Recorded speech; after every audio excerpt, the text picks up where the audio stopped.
One of the most hateful videos I've seen in a long time. Let me show you the part that I'm talking about in particular.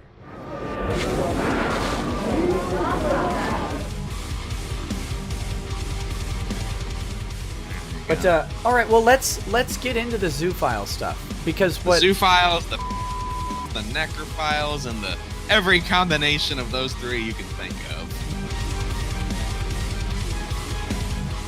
And I don't think he would have gone as far as he did if he didn't have the furry community around him, cheering him on in private.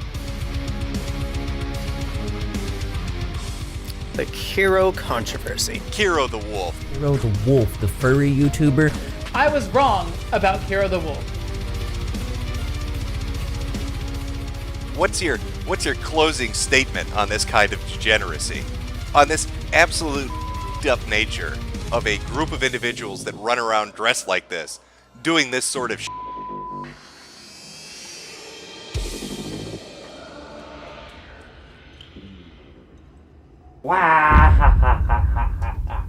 Welcome. Here we are in the part 2. This is the second part of a series detailing the events surrounding horrendous logs being dropped, involving a group labeled as Zoosadists in September 2018. These logs included videos and conversations involving torture, abuse, bestiality, necrophilia, and much, much worse. Part 1 is a must-watch to get into the second part, but thus far, to catch you up or to give you information if you could not make it through Part 1, as a quick reminder of what happened in the last part, disgusting logs were dropped, and furries became implicated in chat logs from a program called Telegram. The most popular furry, Kiro, became the center of the investigation into these logs, but people also dug info up on the other members. Last time we left, all those involved were still walking free.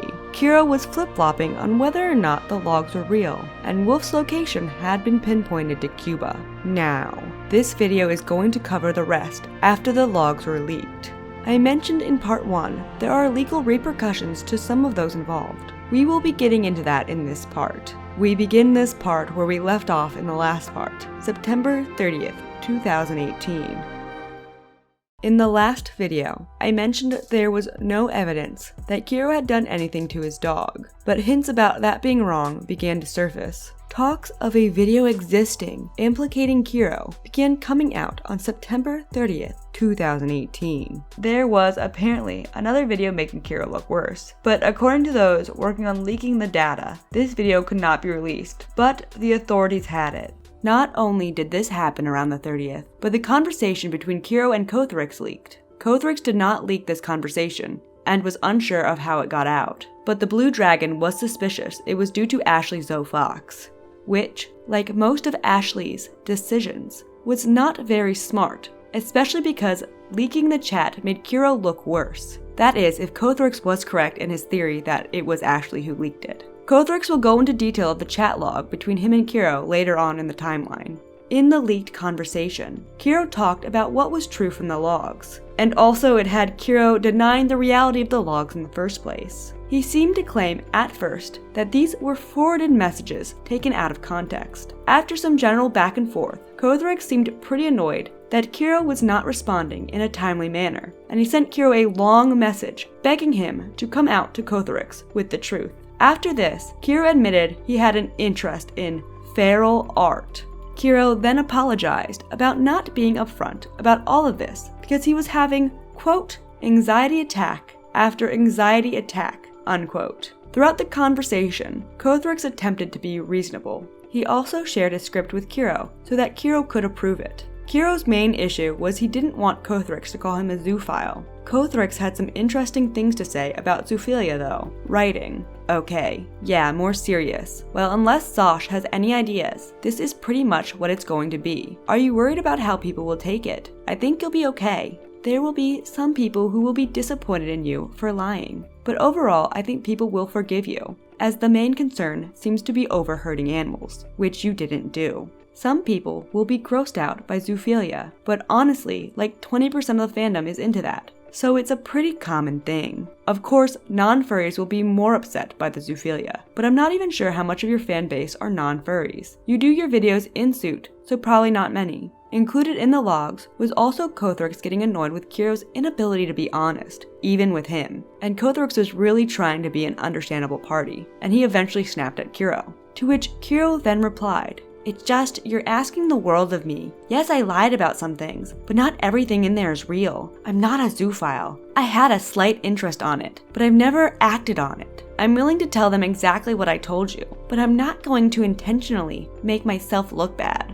I'll own up that I lied, but that's it." Kothrix wasn't buying it. Oh god, and Kiro even said sports hunters targeted him in the hack of him. So, it was first Iranian super hackers, now fur enthusiasts. Kiro showed in these logs that he is a liar, and Kothrix was just tired of it. Finally, Kiro agreed to have Kothrix use his script, to which Kothrix responded, "Finally, Zosh is right anyway. Like 20% of the furry community are zoophiles. Everyone in the furry community knows this, and doesn't really care. People outside the community think all furries are zoophiles anyway. The only people who are upset by it are the moralizing SJW. Trust me, you aren't losing much by having them hate you." Kothrix again would later explain his comments. Ultimately, the chat between Kothrix and Kiro being leaked showed that Kiro admitted that the chat logs from the Zoosadist leaks were real, as well as showed his hesitancy to admit the truth. It was not a good look for him. What it seemed like was that Kiro had an issue with Kothrix identifying him as a zoo.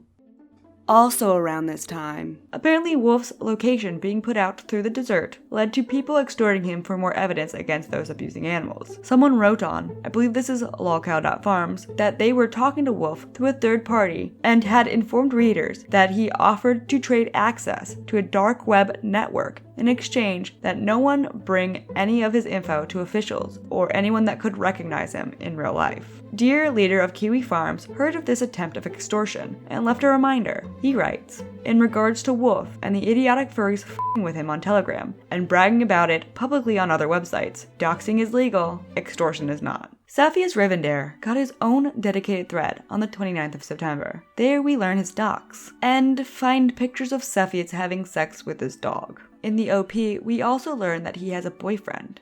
I'd also like to note here, for in the Kiwi thread of Cepheus, and in part 1 of this series, it was alluded that Cepheus was most likely the man who was having sex with a dead deer in the original leaks. According to Archive the Wolf, this was not true, as it was most likely someone who went by the name Gatorvent. Now we move on to October. On the 2nd of October, after getting criticism for the Kiro is Innocent video, PK Russell uploaded a video defending himself. He would eventually remove the video. Also on October 2nd, it became obvious that Kiro was deleting his tweets pertaining to Kothrix, probably to cover up. And oh, but it does get worse. Another chat log got put out into the public of Levi discussing on his nephew's underwear. Snake Thing got even creepier. In another chat log put out in the public on this day, Snake Thing showed a jealousy of the attention that creepy Sanji gave to his nephew. And in another chat, we get Levi, aka Snake Thing, admitting to groping his underage nephew, writing, I totally just groped Redacted's butt. XD. Sanji responds, Oh my god. Giggles. Yeah, was an accident. I miss flirty games with him. And in another chat, Snake Thing talked about showing Sanji his nephew's privates. Snake Thing writes, So, it's a good idea to never be forward. He's a bit of a blabbermouth. Thankfully, I've managed to keep him quiet thus far, but to be honest, I've stopped it with him for 2 reasons so far. He's told me to say hi to you, but hasn't really mentioned anything else. He isn't upset or anything, but I think he's not as inclined as he was. I'm sure he still finds you handsome though. After a while, I'd rather him not recollect too much of the stuffs. 2, I prefer Redacted. XD. Plus, don't want to do more with Redacted. At least in the forward sense for 2. I don't know if that makes sense. Greater than, squiggly dash, greater than, semicolon. And Sanji responds, Think blank would be more likely to be hush? I do, colon 3. Plus, you've seen his wee-wee. Greater than, backslash, backslash, backslash, greater than. So that's a plus. And in a chat with Kiro and Snake Thing, Snake Thing talks about drugging and f***ing a dog. In another chat log between Kiro and Snake Thing tells an excited Kiro that he has also sexually abused his sister's dog. So now we are on October 3rd, 2018. After Metokur's video release, our homegirl Ashley Zoe Fox was not so happy. Ashley threatened to take down Metokur's video. Metokur writes this on Twitter: "That video was well within fair use, and a counterclaim will be filed shortly after your bullshit DMCA claim comes through. Then I'm going to make your fandom my new hobby. Glad I could help, at Ashley Zoe Fox." And after Ashley responded to that, Metokur's friend on Twitter replied, "Well, you can explain it to me in court. By the way, I'll be live streaming the trial if it makes it that far." Kiro's desire to remain innocent of doing anything more than just talking would be soiled as images of him sending pics of dead animals to Snake Thing surfaced. Yeah, Kiro is one sick pup. After Ashley's DMCA on Mr. Metokur, Metokur fired up an early morning stream entitled Handicap Mascots on October 3rd. The first half of the stream went over the Ashley Zoe Fox situation. Tough banditos are coming to get me. I pissed off the mascot squad. They're going to teach me a lesson. They're going to teach me what it means to f*** with the furry fandom. Because my videos are going to be getting DMCA'd by a real hardcore motherfucker named Ashley Fox or some shit. And then our man, Metokur, or Jim as some call him, read directly from Ashley Zoe Fox's Kiwi thread, and read about the people this beautiful fox is involved with. There we go. There we go. Soggy bottom, puppy power. Oh, this is what Ashley likes. This is what Ashley and all the boys in that household are into. After going over this, he went over the disgusting messages we have discussed earlier in this video, and eventually Jim got way too disgusted to continue. Alright. Well, chat, I don't know. I pulled myself out of being in the mood to read through this, to be honest with you. I just, I find these people disgusting. I mean, yeah, they're just, they're not people to me. He then went on a rant on the problem with the furry fandom, and closed with, It's not even like a value system thing. It's not even like a religious dictate. There's just some shit that's wrong on a certain level that should resonate inside of you as a human being, where there's a line that you know inherently you don't cross, or you could just feel it in your gut without having to be told or taught it, where you just know deep down, yeah, that's a fucked up thing to be involved in. That's something I shouldn't be doing. And how you turn that off and ignore that essential part, that the fucking piece of your soul, I don't know how you ignore that. So, I guess in closing, I hope you enjoyed your pre-work stream, chat. In closing, fuck you furries, fuck you Ashley Zoe Foxtail, whatever the fuck your name is. File your dumb little DMCA. I'm gonna counterclaim it. If you're stupid enough to try to proceed with it legally, I will drag your ass into court, and I will make sure to read out all of this shit into the public record. Because fuck you, and fuck your fandom. And f*** the people that defend this shit. You are disgusting. You're disgusting people. For even trying to excuse it and brush it under the fucking rug. Get f***ed. Get f***ed for a f***. Yiffin hell. After the stream, Ashley changed her tune, and now was begging Metokur to back off. She tweeted at Metokur to call off the Sweetie Squad, which is the name of Metokur's fans, and she would in turn take back her DMCA. Metokur responded to her offer by mocking her.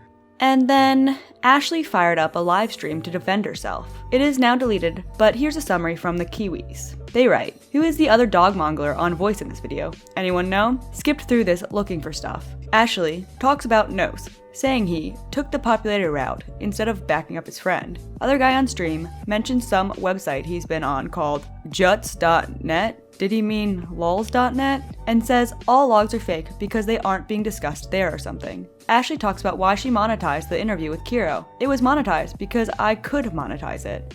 post her potential new t-shirt design. I ended up on Kiwi Farms and all I got was this crappy shirt. Briefly talks about the gender video they took down. Talks about the Kothrix video shenanigans. Kothrix didn't listen to Kiro, now says the logs are at least partially real, and berates Kothrix for trying to get Kiro to admit the entire thing is real. What was the energy like in the room when you talked to Kiro? Not great. One person who posted to the Kiwi Farms got confronted by Glowfox's significant other around this time. They write a post on the 4th. Before this thread, I made a tweet calling out Glowfox for his babysitting story. This may have not been the smartest thing to do. My only defense is that I was mad online from reading the chat logs, as anyone would be. The tweet resulted in not only Glowfox and Lipe going on lockdown, but Lipe to direct message me. He wanted to reason with me and convince me that Glowfox is innocent, with nothing. Needless to say, it didn't work, and he probably gave up when he realized the chat logs have fully convinced me. And attached to the post was the screen caps of Lipe, Glowfox's significant other, trying to convince them that Glowfox was innocent. After begging this person for a bit, he continues. Another chat log surfaced on this day as well, where Snake Thing talks about previously knowing the zoophile Paquito Dingo, where Snake Thing informs Kiro that he thinks Paquito is a zoo, and also that he's allergic to dog semen. After the internet slap fight with Medicare, apparently Ashley Zoe Fox's life was ruined because she tweeted, "You guys win. You know who you are. You successfully ruined my life. I have bad anxiety and depression, and you made my only support circle of friends not want to be around me. Thank you for ruining my life. I'm going dark now. I hope all you trolls are happy." And to deal with her life being ruined, Ashley also proceeded to delete all her tweets relating to the Kiro drama. She deleted 2,236 tweets thus far, in between October 3rd and October 4th, 2018. Apparently, Ashley Zoe Fox put out another video on the 4th about her false police report. She has now deleted it, and the video itself was not archived. But one could get an idea from the description, which reads, "One thing that I forgot to mention in the video was about the supposed fake police report that people keep saying that I made. I never created a fake police report. I posted a transcript of a phone call that was given to me in Telegram by my friend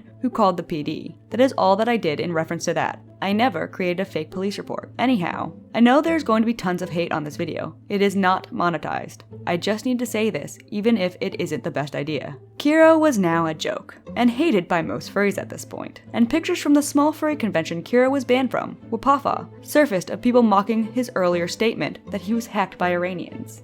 And so we skipped 2 days from now to the 6th of October 2018. A weird Twitter account came into the mix on this day, called Rain the Wolf. Their initial tweet on the subject read, @Kira the Wolf. Okay, I made an account just to say this because I think it had gotten way too out of hand. Sorry, I thought setting this up would be a funny prank or something. I don't know what I was thinking. I have completely ruined your reputation and status in the fandom. I don't know what has happened to you, but for all I know, I might have gotten you arrested and charged with bestiality and animal abuse, as well as humiliating you in front of everyone. I didn't realize people would take it so seriously, and that someone would have discovered it's a hoax. Now, to anyone else reading this tweet, I know what you may be thinking, that this account is a fake made by Kiro, and there is no evidence I have otherwise except these messages. I know the entire fandom is now mad at me, which is why I will remain anonymous. This may be too personal, but you may DM me your email, so I can write a formal letter of sincere apology for the defamation caused. Once again, I am extremely sorry for this prank that got out of hand, Edward. Despite claiming they were responsible for this, they didn't provide adequate evidence to prove that they hacked Kiro's Telegram for over 2 years and kept up conversations about sex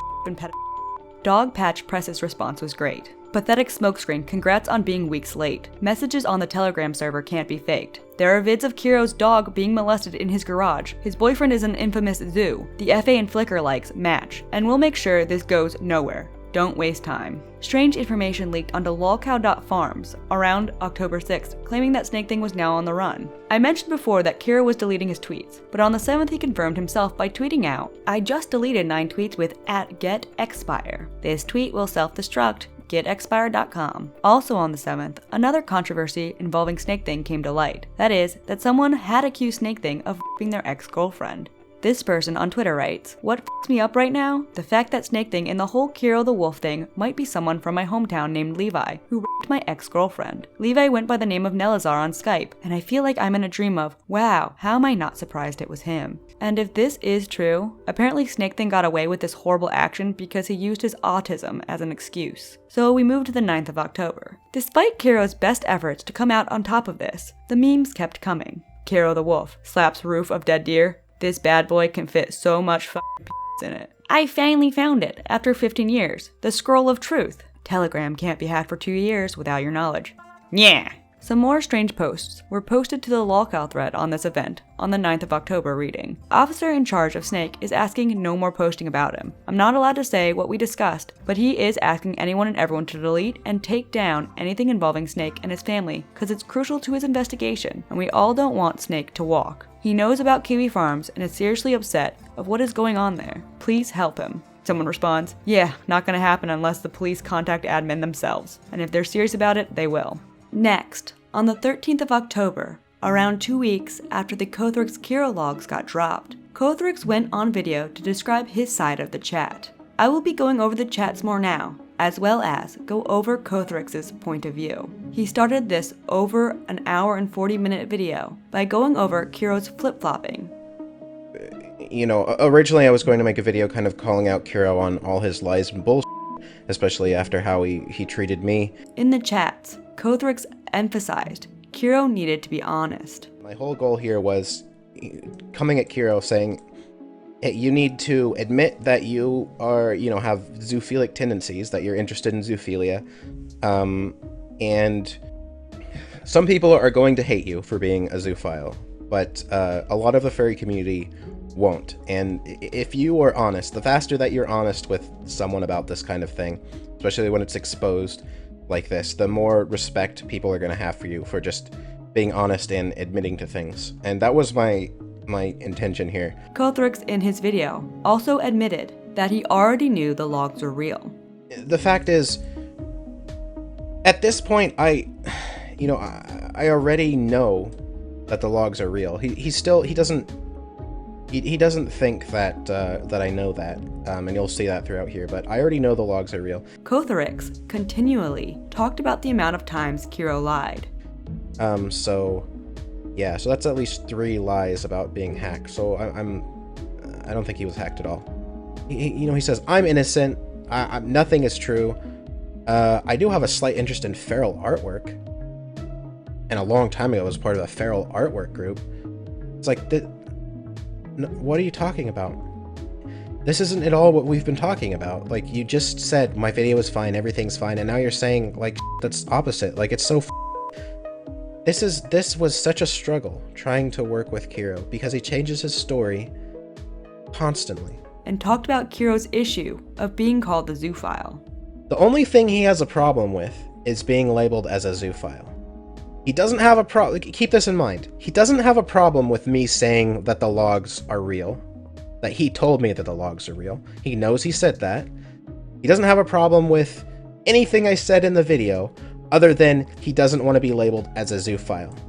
And so I asked again, to clarify, what is it you have a problem with specifically? Being labeled as a zoophile?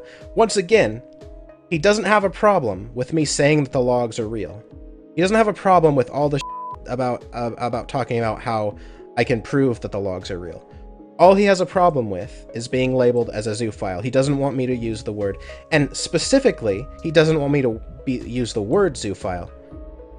Because I say, look, like, even if I don't say that word, people will still call you that. Like, it doesn't matter. Kothrix also mentioned that now there was evidence that Kiro had sex with his dog. Not everything that I'm saying now is necessarily what I thought at the time, right? Because at the time, I didn't know certain things. I didn't know that there were actual videos of Kiro f***ing his dog floating around. Or there actually wasn't, because those weren't released until after I made my video.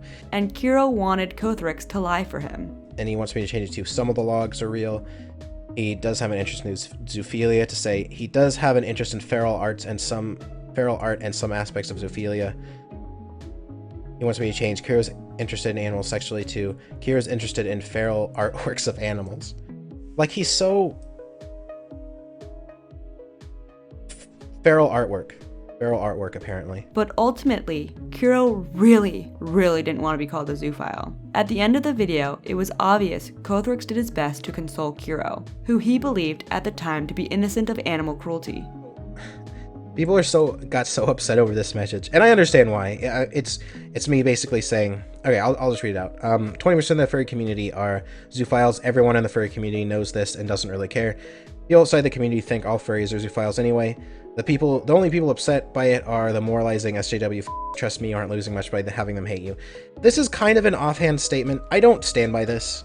I'm like, I want to apologize. I already did on Twitter, but for anyone who I misrepresented here, I know that there are people who more than just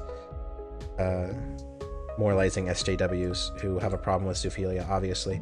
But honestly, after conversing with him, he couldn't keep up with Kiro's need to lie. The same day as this video, new evidence against Kiro came out. This was a new video that allegedly involved Kiro's deceased dog, Coda. I'm going to read the tweet thread from someone who watched the video. Okapi on Twitter writes, I have been given the video with Coda, and there are some things I want to show. I warn you about this thread that it deals with disgusting things Kiro might have done to his deceased dog, Coda. First off, something I've noticed in the video is Coda has semen on his fur. I do not know where it came from considering the vid is only 20 seconds long, but I do not want to dwell on the disturbing conclusion. I compared the two videos and found parts of Kiro's garage that matched. There are some things that confuse me though, like parts that show a doorway and what looks like a bed frame. I think this video was made before the Periscope one because Kiro says it was being turned into a living space. Things about Coda's penis in the video. Dogs can get erect when they are overly excited, but there is a rag near Coda and his penis is dripping, meaning that he just ejaculated. The fact that Kiro recorded this, might have done something to Coda, points that he molested him. Kiro is not just into vor and zoophilia. He violated his dog and possibly raped other animals, just to satisfy his fantasies.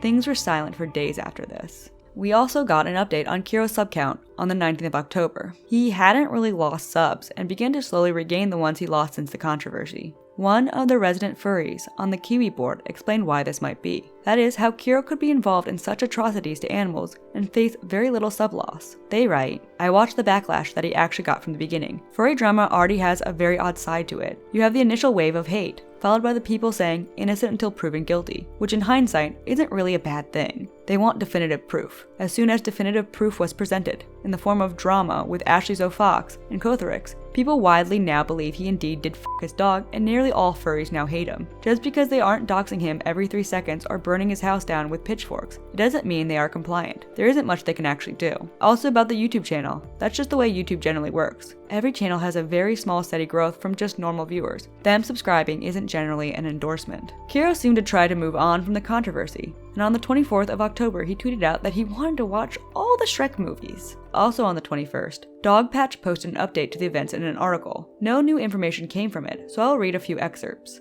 The original article laid out challenges to learn the size and shape of the network, who was complicit but not inside, who did content sharing but not creation, who is directly responsible for uploading toxic files, and who committed crimes. Higher powers in fandom are working on that now. I'm lucky to see exclusive info that's only for their eyes. However, it's still a fandom story. Investigation is relying on a few good furries, and their work will continue when this is done. Laws don't have absolute power to handle the extent of it. That's obvious in the way animal cruelty content is more or less legal to possess, which is how networks for it wormed into the fandom. There was, however, new information on the nature of the leaks in this article. The author writes, there's independent confirmation. I received a screen of text messages with the mother of chat user Levi Simmons /SnakeThing from the texter. They knew SnakeThing granted access to his account where existing messages were exported from. The login was given to fellow chat member Elite Knight and gained from him by the leaker. Elite Knight posted an apology and admitted his involvement was real. The article then went into an interview with a group called the Furvengers. I have no idea what the Furvengers are, but before posting the contents of the interview, we learned even more of the nature of the leaks involving SnakeThing's account in a part that reads, In progress investigation indicates that Levi Simmons /SnakeThing began forming Telegram chat groups to gather users of Animal's Dark Paradise. ADP is a hidden forum where violent and perverted people upload videos in which they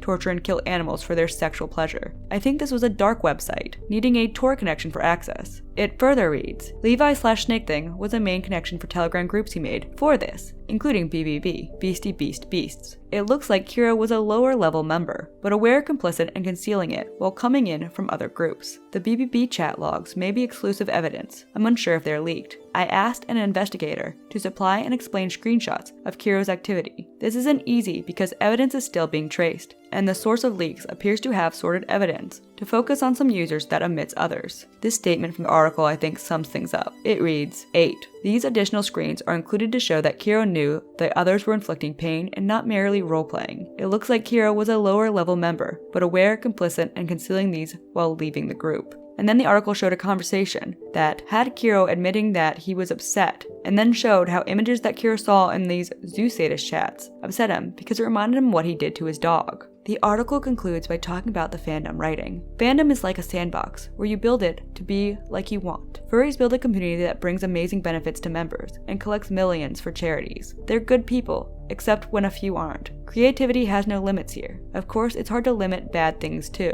When they're uncovered, it can be like drawing a line on the beach. Apathy washes it away, and the sands of forgetfulness cover up what was exposed. And the last few lines of the article reads, Kiro is complicit. He denies it, and even capitalizes on the attention. Paying him is part of the problem. If it continues, fandom will be a platform where abusers use it freely and even prosper. Progress depends on ending dishonesty. 74 of Kiro's patrons haven't understood the news yet. Give them a helping paw. Kiro, undeterred to continue his YouTube fame, put the first video out on his channel since the controversy on October 22nd, 2018, titled How to Become a Meme. He did not once address the meme that he had already become for wanting to fuck roadkill, and instead, green screened himself into videos. Likes and dislikes were disabled. Today I'm gonna be showing you how to become a meme. Also, Kiro continued to try to salvage his online career, and on the night of September 22nd, he did a live stream playing some Chinese cartoon-based game. His mods worked heavily to censor the chat from the controversy, but people still flooded in, leaving messages pretending to be Kiro's dead dog and insulting him for being involved with animals.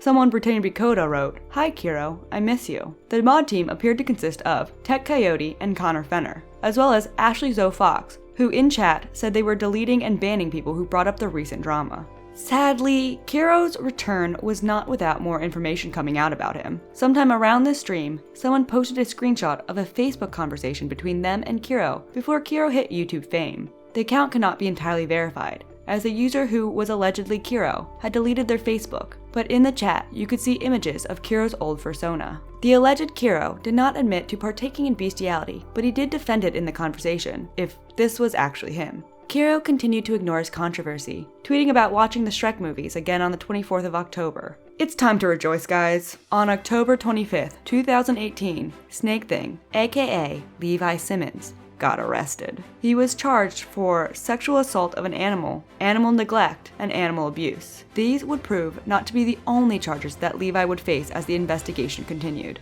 News soon spread to Twitter, and furries and non-furries rejoiced. On the Kiro front, however, our girl, Ashley Zoe Fox, was still fighting the good fight of trying to convince everyone Kiro never did anything to an animal. She tweeted out on the 26th, You are so delusional that you think you can intimidate me. Kiro never did anything to an animal. We moved to the 27th of October. And, however, despite Levi being booked, those closely following the case noticed a change just 2 days after the booking. That is, that he was no longer listed in the county jail and no longer appeared on the court futures list, pending a court date. People had theories as to why this was, though they would have to wait for that to either be confirmed or not. Cepheus finally put out a statement on being implicated in this mess around the 27th of October to his fur affinity, writing, My beloved dog Inuki and I are enjoying the fall, and we are hiking and archery. To all who believe every shit from the internet, our beloved dog is back with my friend Keltis and me, where he belongs. He was taken away from us, and it was investigated against me for animal cruelty. Determination discontinued. Our dog was examined, I was examined, and now it's over. Do not believe any shit, and do not believe every fake chat. Updates to the Snake Thing case arrived on the 30th of the month, with it being confirmed that Levi was released from custody on that day. Grizzly Fatalis tweeted out about it, writing, I'm hoping the officer can clear some of this up. So far, all I got is, the DA is not filing charges / charges haven't been filed yet, and that's not much to go on. The only thing that I can think of is he bringing up the statute of limitations, maybe being an obstacle, but I don't know. The day after people found out about Snake being released, someone made a video calling the jail where it was confirmed Snake Thing was released, though no one could find out further at that point as to why. On that day, Cepheus posted another update to his fur affinity, claiming once again the chats were fake. He also claimed that he was investigated by an animal health professional, but that was according to him. We now are in November 2018. The fallout from all this drama resulted in Kothrix putting out a video announcing him leaving the fandom of furries on the 1st of November. It was not exactly directly related to this drama, though Kothrix said it was the final straw. But I think that the whole Kiro situation was really the final straw.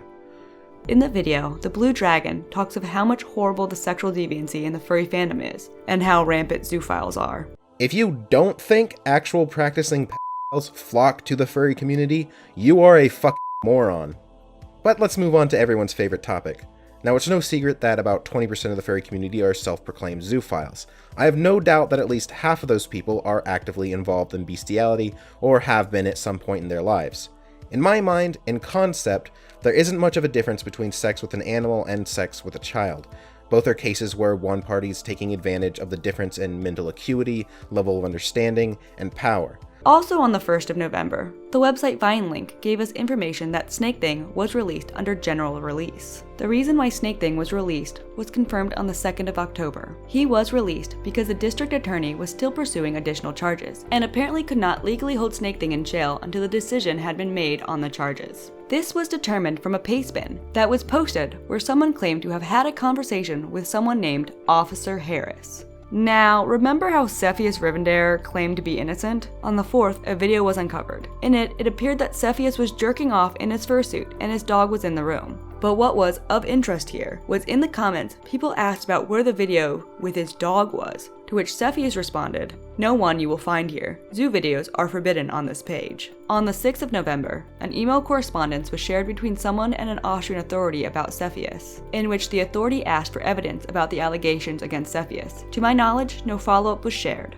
On the 7th, another video came out in regards to Kiro the wolf. In this one, according to those who saw it, Kiro was being a, quote, sick unquote, with his dog in full view. This video, that I will say was allegedly him, was from his alleged Yami the Wolf account. Dog Whistleblower tweeted out his summary of what went on in the video, writing, "Warning, extremely f***ed up evidence. Proceed with caution. Nothing is censored. Here is a compilation of evidence of Kiro's abuse of his dog, citing new finds that have been made from watching his videos. Click the link and then view document. Hope this will put the last nail in his coffin for people who still support him. For those who do not want to see the not safe for life content, but wish to know what the file holds. There are several images of Kiro's dog utterly scared as Kiro his dog to completion. Compiled images of Kiro's jacket and shoes, which is seen in said video. Kiro has hitchhiker's thumb, which is also present in the video. Kiro's dog has a red collar, as shown in this video. New photos of Kiro and a dead deer shows a hitchhiker's thumb, and chat logs of Kiro talking about f***ing it, and more. Grizzly Fatalis also tweeted out a summary of it, this time writing on how the person in the video could be identified as Kiro. They write, "For those who don't have a strong stomach, it shows Kiro's dog Coda, clear as day, as Kiro touches and jerks Coda off, even showing a partial of his face while he licks Coda's before Coda then orgasms. There is a document included with screens/stills from the video, and Kiro's own social media that proves that the jacket, shoes, hand, and dog are all his own. Bonus material included his chat logs from a group called Sinbin, where a 15-year-old was a member. Kiro went under the name Yami and admitted to feeding Coda live mice, fucking him in the face to make him swallow. Coda died from kidney failure. I wouldn't be surprised if that had something to do with it. There is also screens from Sinbin that show Kiro talking about fucking a dead deer's mouth, most likely a deer video found in the BBB that match the description. I have seen the images from this video, censored, with comparisons to Kiro's hands and attire. He did not feed Coda live mice in the video. However, but in the chat that was leaked, the alleged Kiro admitted to doing so. Not only that, he admitted to fucking a dead deer, and a video that was found on the BBB matched the description. I saw the hand comparison of the deer video as well, and people still supported Kiro somehow. With this coming out, Kiro finally addressed the stuff. Well, sort of addressed the accusations in a tweet the day after the video came out. He wrote, "I know all of you want answers. Please be patient with me. I'm currently under police investigation. Know that I am taking this seriously. I sincerely apologize for the trouble I've caused this fandom recently. I implore your understanding. I will comment in greater detail after the pending investigation is over. I need some time to put something together. Thank you. I promise you all the truth when this is over." With this new evidence out, it was pretty likely Kiro did a lot of things that he said he did in the chats. And it wasn't just locker room talk, as others had defined it. People in the fandom were sick of Kiro at this point. People wanted him banned and did not respond to Kiro's tweet about needing time to answer all the accusations well. One person writes, "I pray you get banned from all cons. I work with dogs and I cannot express how angry I am. Please do not allow him to get away with this." Another person writes, "Please be patient. Nah, You had more than enough time to own up to everything, but instead just have been posting memes and taking advantage of impressionable people and kids. F off. Poppy Fur No Hyena was also sick of his shit and responded to his tweet by writing, "Leave the fandom. We don't want you here." Kiro finally addressed everything in an adult and humble way on the 16th of November, with his last upload to this date titled Emotion. Oh, did I say he addressed all the accusations? No, he didn't. It was a 2-minute video of Kiro talking about nothing to shots of nature, acting like the real, emotional, deep wolf Kiro is. Sometimes it feels like things happen for us beyond our control. It's like a roller coaster. He also disabled ratings. After not addressing anything for 2 minutes, Kiro closed the video with some quote from someone else that answered nothing. The reaction to the video in the comments were not initially positive. But of course, Kiro started deleting comments. Kiro did stay away from social media for a few days after this video, but returned to tweet about playing a video game on the 20th of November. The reception was not kind. We get more positive news on the 21st of November. Wolf got outed, finally, in Cuba. On the 21st of November, CEDA, which stands for Cubans in Defense of Animals, posted this to their Facebook page. And before I read it, just note this is from an automatic Facebook translation. With deep pain and outrage, we post this information that would bring us with sufficient evidence of its veracity. So with all responsibility, and after trying to channel it through the corresponding channels without success, today we report here. Citizen Ruben Morera Pernaz, 29, and worker so far of the Scientific Polo, responded to a call from CEDA to rescue a 2-month-old puppy in April. The puppy was abandoned on a street in central Havana in a trash pile.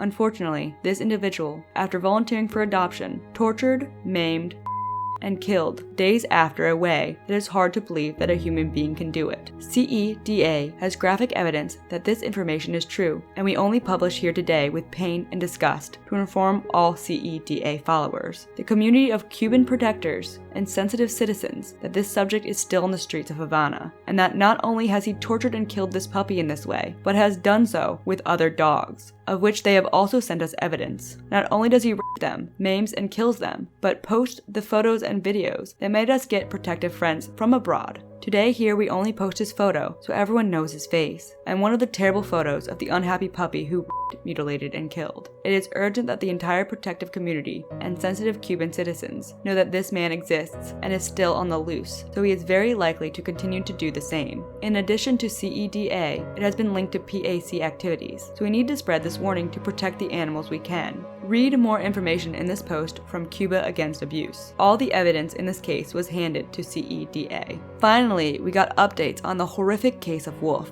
There is a great story behind the scenes on how his identity got out, but I will get to that when it was publicly released in the timeline. But on the 24th of November, it was discovered that because his information got out, he was fired from his job. We find out about him getting fired from an article published by Cyber Cuba. I will read from it. The article details that he worked for the Scientific Center of Havana, but had been released from his job. The article provides a quote from his old workplace, writing, "We have found an individual who apparently was a good worker, a normal person, who we could not imagine at all could commit these heinous acts, and it turned out to be the opposite," said the director of the aforementioned center. The article concludes with, "The document published by the Cuba Against Abuse group highlights that Ruben Morera Pernaz is sick but not crazy, and defines him as a high-grade psychopath who can distinguish between good and evil and chooses to do harm. In a while, it will not be enough for him to mutilate and murder dogs. The threshold will go up and he will need more. This has been demonstrated by forensic psychology. This man will kill a human in time if he is not stopped. I ask for justice for all unhappy animals. We need a law that allows this man to be arrested for similar barbarities."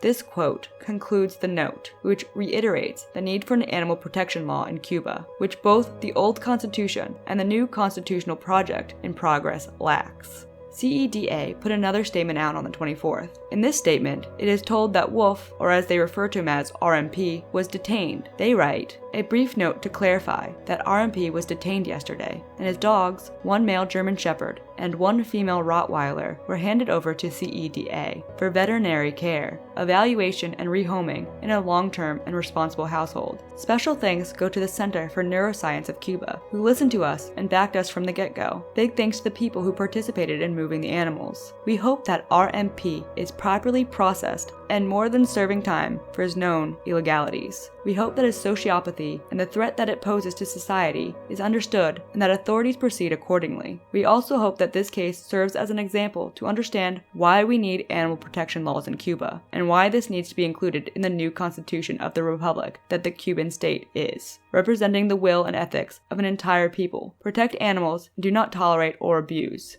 Now, how was Wolf's true identity found? Well, a farmer linked a PDF telling the whole story that was happening behind the scenes. Quoting directly from the document that details how Wolf's true identity was discovered. In the hours after the public discovery that Wolf was based in Cuba, Anons trawled the web for accounts that matched the criteria of zoophile/zoosadist based in that country. The focus was on users preoccupied with dogs or wolves, and more specifically, someone with a loving of Rottweilers, which Wolf described in logs as the dogs he finds the most attractive. This is again behind the scenes, but this led people to discover a Beastform account. Beastform is a forum that is dedicated to discussing and proliferating materials pertaining to bestiality. This led to people to discover a Beastform account that matched this criteria. It was a user by the name of Wolf with 2 S's. This was an account from a 30-year-old Cuban male, and from this account they were able to get his email address. From the discovery of the email, they found his DeviantArt account, Schwarzweiler. This finding of the DeviantArt account led them to find another Gmail address Wolf used to use. This email was then linked to a website called Working Dogs, which had Wolf's full name, and the birth date and email matched those previously found. That is how they found his name as Ruben Pernas. This led them to find an alternative name of Wolf's, Alfer. This alternative name, Alfer, led them to find an image of Ruben's face that matched up with one of the faces that was shown in one of the sadistic videos that Ruben shared. According to the document, in addition to another Alfer profile, there is a Cuba Red profile of Alfer. In the days following the ice cream parlor revelation, the user in question took out pains to gut their profile, including scrubbing their earlier profile picture. Thankfully, their Cuba Red profile was archived, which led them to find a lot of commonalities with the original Telegram Wolf. The PDF continued to read. One thing we should note is that in the days following the narrowing down of the search to Cuba after the ice cream discovery, the Cuba Red profile was substantially altered. The previous furry art that had served as his profile picture was taken down, alongside all other images apart from those he took of a lake. Also, after Wolf got determined to be in Cuba, the person running the Telegram Leaks archive, named Some Internet Rando, found evidence of a conversation from early 2017 where Wolf claimed to have an appointment for a US visa, and on that visa had a matching name. More and more evidence pointing to this being Ruben's identity came out, including a screenshot of a Deb Money referral link. The referral link had his address and full cell phone on the screen cap. This phone number was also linked to the Gmail account, which was discovered upon going through the forgotten account process and entering that phone number. The article writes, upon going through the forgotten account process and entering that number, Gmail sends a verification text. It only will do so for the number listed on Deb Money. This number was also tied to the Yahoo account. They then emailed the 2 known emails of Wolf and received an email back from one of the accounts. And following this, the article writes, after several emails, it was arranged that a friend of Wolf, who is associated with the zoophiliac leakers and was eager to extract information from Wolf, join a private Telegram room to discuss the accusations and communicate our intentions to Wolf. Through this friend, Wolf sent some information, mostly already known, about Zoosadist activity. Then this friend agreed to put us in contact with Wolf. A user named Test010 joined us and sent an RTF document. The document in question perfectly matches the samples we have of long-form writing of Alfer and Wolf, including using forward slashes to break up text. So, according to the email exchange with the Gmail account, Wolf never tried to deny the accusations about him, but only tried to excuse himself. He also never corrected them when they called him Ruben Pernas. The communication with Wolf continued over Telegram, and eventually Wolf sent a text document apology. The response Wolf sent began with, I understand your concerns and how difficult it is for you and your team/friends to believe my sincerity after everything I did and said. I assure you and promise you that I do regret for everything I did. I promise that I will not do the things I did ever again. I assure you I'm neither a threat nor a danger. I want to find peace and with your help leave the past buried so that I can start a new life from my old life. We can stay in contact for as long as I have internet if you want. I have no problems with that, and we can talk on Telegram if that is okay. Wolf then continues to promise to never do what he did again, and he then tried to elicit pity about brutally raping and murdering puppies for fun by writing, You saw animal stuff, but I saw more than that. Thinking about it makes me cry because I wasn't able to see the true nature of what I was doing, seeing and listening. So skipping a little in the letter, it includes a little bit more details and then transitions into a letter that Wolf had written to his friend, essentially apologizing and explaining his horrifying actions. He also included some sympathetic stories about how much he loved animals, and he concluded the section about his love of dogs with, "I really mean it. I'm a dog person. I love dogs, even if my recent acts seem to state the opposite." He then went into how he went on this path of darkness, citing the reason he got into torturing animals to death is because he started listening to dark music. He also admitted in the letter that the logs were real, and continued to talk about the dark place he went down by writing, "I saw people so dark that animal cruelty would seem like child's play compared to the things they did. I saw people who would self-inflict mutilation and wounds into their own bodies with their own hands and cutting tools. I saw a video of someone who removed his own parts, artists of flesh as I was told they called themselves. I saw all kinds of pics about dark places, rituals, blood, gore, death, things that it is best not to look at, and music that I wish I had never listened. I was told if you want to find Wonderland, you must go all the way down the rabbit's hole. They didn't say that Wonderland would brand my soul. Wonderland should actually be called Hellland. I was told many things like, light blinds your eyes, darkness enlightens your mind. I was told many things that twisted my mind and personality. It was a world of depravity and insanity beyond any conception a normal person can have. Those places and people had an effect on me. My soul was ripping in half. A part wanted to desperately leave. The other wanted to stay. It was a mix of curiosity/hate for those things, but was much more and deeper. I was conflicted with myself. A big internal struggle took place in me day and night, like two opposing forces. Every time I'd ask about it, they'd say it was normal and that would pass away eventually. Eventually I told myself it was just my head playing tricks on me because of what I was seeing, and after some time, things like gore, death, and all kinds of darkness seemed as normal as looking a fruit hanging from a tree. It was not like I wanted to do any of that in real life, but the shock effect those things once had in my person was now gone, replaced by just apathy or maybe indifference, if that is the right word. I still had good feelings in me, still loved animals, I had loyalty to my true friends and the like. My indifference to gore, blood, and death increased, and indifference became obvious. Also started spending more time away from my good old friends from Telegram, the ones I talk about above. They are amazing people. I would spend more time alone at times. I was changing. I could notice, but I could not find out what it was or how to stop. The letter continued going further into how he got into the group. It's a really long-winded, "I'm not a bad guy, but seeing bad things made me torture and murder doggies." He concluded the letter with, "My advice? Look not only for the dark animal groups, but for the human dark groups also. These groups make you ready to do the worst things you can think of. Those places corrupt your mind and who you are, and are like a drug. Once you get in, you can't get out easy. I know the things I did cannot be undone or forgiven. You have the power to destroy me at any time. I'm just asking for a second chance. I'm no longer a threat nor now or in the future. Don't do as I did. Please have mercy for which mercy I did not have. Good day to you."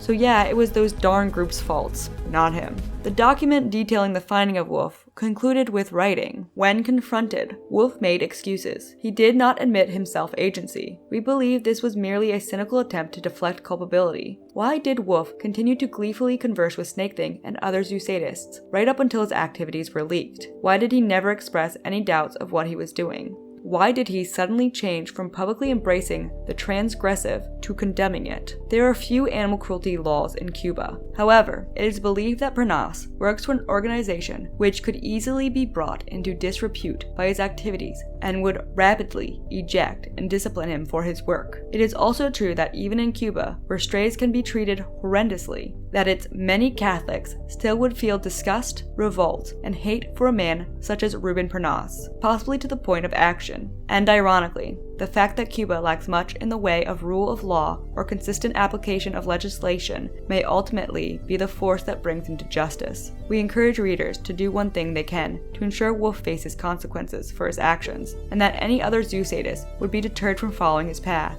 We believe there to be a substantial flight risk from Cuba once the new year begins, and it becomes safe and viable for him to get out of the country. Hence, we ask readers to spread this document now, and to spread it to as many agents as they can. Upon this great news, a thread was created on Kiwi Farms in the articles and happenings of the capture of Wolf. Within this thread included more details on how Wolf was caught. The story of how Pernas was doxxed was not the only great story included in this. Another great tale that was told of in this thread was how a Kiwi farmer, Slimeball92, got into contact with animal rights groups in Cuba. Apparently, Slimeball had found photos of Ruben Marrero Pernaz attending a seminar organized by an animal rights group in Cuba. Also, photos of the person, Wolf, holding the abused puppies, and one of the leaks were found. Slimeball then sat on that information for a while until the right time. Then, Slimeball got into contact with various animal rights groups. The owner of Kiwi Farms, Joshua Connor Moon, would soon fire up a live stream on the Good News, giving more information on Slimeball's involvement in outing Wolf. Though, it should be noted, Slimeball did not actually fly to Cuba, but he did get into contact with many animal rights groups to get information and the image of Wolf. But one guy, and I don't even know if I can give away his name. I don't want to say it without his permission, so I'm censoring it. I do want, he wants credit, I'll put him in the description. But this one guy with only a couple posts basically dedicated his life over the course of weeks to try and find this, and that involved going to Cuba. So this guy, he goes to Cuba. He has contacts in Cuba. He starts going to every one of these animal rights groups within Cuba and starts talking to them and is like, do you know this guy? This guy with the German Shepherd. And after a couple weeks, he posts this in a private conversation. I'll keep this brief. Wolf was outed by practically every animal welfare group in Cuba today. I exchanged information with a kind individual that amazingly was able to put me into direct contact with the organizers of Cuban animal welfare groups. Info has been passed back and forth for the last few months. Coincidentally, some of these people have actually worked with him in the past and were more than willing to give me a lot of personal information. After passing over the logs and other proof, I was kindly supplied with the smoking gun that connected Ruben Parnaz with the mutilated puppy. This was the only missing link in connecting him with the mutilation videos. I've been sat on this photo as I was concerned for the safety of the person who took the picture, but it was released publicly today. The evidence in question is a photo of Wolf on the day he adopted the black puppy. Next, because people were hunting for him, he stopped going to work. News sites and Facebook groups then started reporting him, including that CEDA group. He didn't get fired at first, but was relocated at his job. But then the Facebook group posted about him, and then he was fired, and then arrested within 2 days of that post. And apparently the police were supposed to be involved 2 weeks prior, but the only reason they acted at this point was due to the Facebook and news sites. Dog remains were found in his yard. He recorded his abuse footage at his grandparents' place, and police got a hold of the footage and he got fired. His dogs were taken by an animal control division, and then the dogs were then taken from animal control to be adopted. The good thing about being fired from his job is that even if Wolf did not remain in custody, he would now be unemployable. Slimeball showed up with additional information. One paragraph that horrified me read as this: information on the dogs that he owns has been suspicious. At the time of the planned raid, he apparently had 6 dogs. At the time of his dismissal, the number was 3. At the time of his arrest, the number may have been 2. This info may be erroneous. The puppy that Wolf taped and brutally raped and murdered in the woods, the puppy that led to IDing Wolf, finally received a name from the dear leader of Kiwi Farms. He named her Karma. So, I think we should give it a name. Oh, because this little puppy is going to be important. Don't feel bad for it, but don't be defeated, because this puppy has a redemption arc. I want you guys to give it a name. Think of a name and say it in chat. Let's see some name suggestions. Justice, Scraps. Yes, the puppy is dead. This is the post-mortem honors. Rex, Big Dog, Vengeance, Hitler, Carlito, Fidel Castro, Fido Castro. That's actually funny. Josh, Jesus. I actually have a name picked out. I think we should go with Karma. Thankfully, Slimeball92 confirmed on the 26th of November the dogs rescued from Wolf were now safe and happy. Also, on the 28th of November, Wolf made it into the Havana Times about his arrest. We learn a few more tidbits. One section reads, a group of 50 activists from all over the world worked for a month until they were able to identify and compile evidence against him. The post explains that the available material was passed on to the competent authorities in Cuba over a month ago, but this individual continued to walk free on Havana's streets. Publishing this news would help everyone to recognize him and prevent any more animal suffering. The article goes into discussing what could get Wolf officially locked up, as animal cruelty is not against the law in Cuba. It concluded with, "There are many concerns. Maybe someone can come up with another solution that I haven't already thought of. However, everything is pointing to the fact the state must adopt a stronger stance that regulates these harmful acts against animals, so that whoever causes them harm, whoever they may be, can legally be charged and justice served. It's up to us to continue to demand an Animal Protection Act from the state." The day after this, on the 29th, Kiro put out an official statement. In the statement, he admits the police are investigating him, but denies it is because of the overwhelming evidence against him. He then blames anyone who reported him for doing the disgusting things he did, and calls it wasting police time. He closes his statement with, "I'll still make YouTube videos, I'll still be me, but my involvement in this community is going to be limited. I have seen what this community is capable of, and it is unacceptable. This is not the community I thought I knew." Now, you would think after all this controversy, Kiro would lay low and not be partaking in his interest in zoophilia under his public profile name. But you'd be wrong. On the 4th of December, a conversation leaked between Kiro and someone who had been publicly outing people involved in the chat, who went by Fox in the Socks. In the leaked chat, the decoy sends pictures of the genitalia of a fox, and Kiro expressed interest in it. After this, on the 6th of December, the decoy, Fox in the Socks, went to Kiwi Farms to elaborate on the conversation further. They write, "The image is a screenshot of a Telegram secret chat I took. The fox photos were all taken from the 8chan zoo board / Google. Kiro had no idea it was possible to screenshot secret chats without a notification. I baited him to get that screenshot and admit whatever I could get him to say." Apparently, Fox in the Socks pretended to be on Kiro's side and had baited him for about a week in order for him to start openly talking to him about zoophilia. And apparently, Kiro had trusted this person enough to try to prove his innocence against the video where people believed it was Kiro f***ing a deer by sending Fox in the Socks a picture of his. It seemed like the other furries were getting out of the drama unscathed. Tane apparently had gone to a convention called Furfest. Venus as a Bun reported about this on the 30th of November to Twitter. Bad news comes. Sadly, after all the efforts of those involved in the investigation of Wolf, it was confirmed by CEDA around December 28, 2018, that Wolf was released from custody. Many people had hoped he would have been charged under a form of some kind of archaic Cuban law against degeneracy and sodomy, and would spend the rest of his disgusting life drugged in a cell. 2018 ends, but the story continued. The Ditto Husky furry, Corey TWC, was still free at this point, and on the 12th of January 2019, posted to Furryfinity about how he is now in therapy and planned to distance himself from the furry community. Also, on the Kiro front, a mod who heavily participated in Kiro's comment section appeared. They would go as the name Troll Cleanser. Troll Cleanser posted to Kiro's most recent video that he would now be heavily moderating Kiro's comments. Sometime around the 14th of January, it was discovered that the zoophilia-based website, Beast Forums, would go down. People investigating these sick people rushed to archive as much as they could. This website was previously important when looking into Zoosadists, and will also bring more evidence further in the timeline. Don't think Wolf being released was something people ignored. On or around the 22nd of January, news hit that animal rights activists and civilians of Cuba were absolutely outraged and started a protest and poster campaign, and that they campaigned every Saturday against Wolf and for animal rights in Cuba in general. They plastered photos of poor karma with text wanting more rights for animals.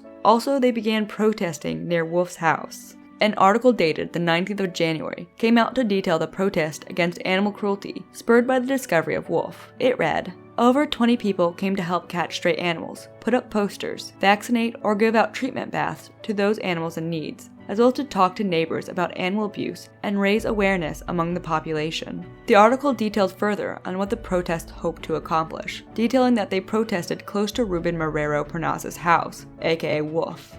Sadly, we learned a disturbing detail from this article, that Wolf's neighbors claimed that he still had contact with other dogs. The article is hopeful, though, that maybe with enough voices, new laws could come into existence to help animals thanks to the discovery of Wolf.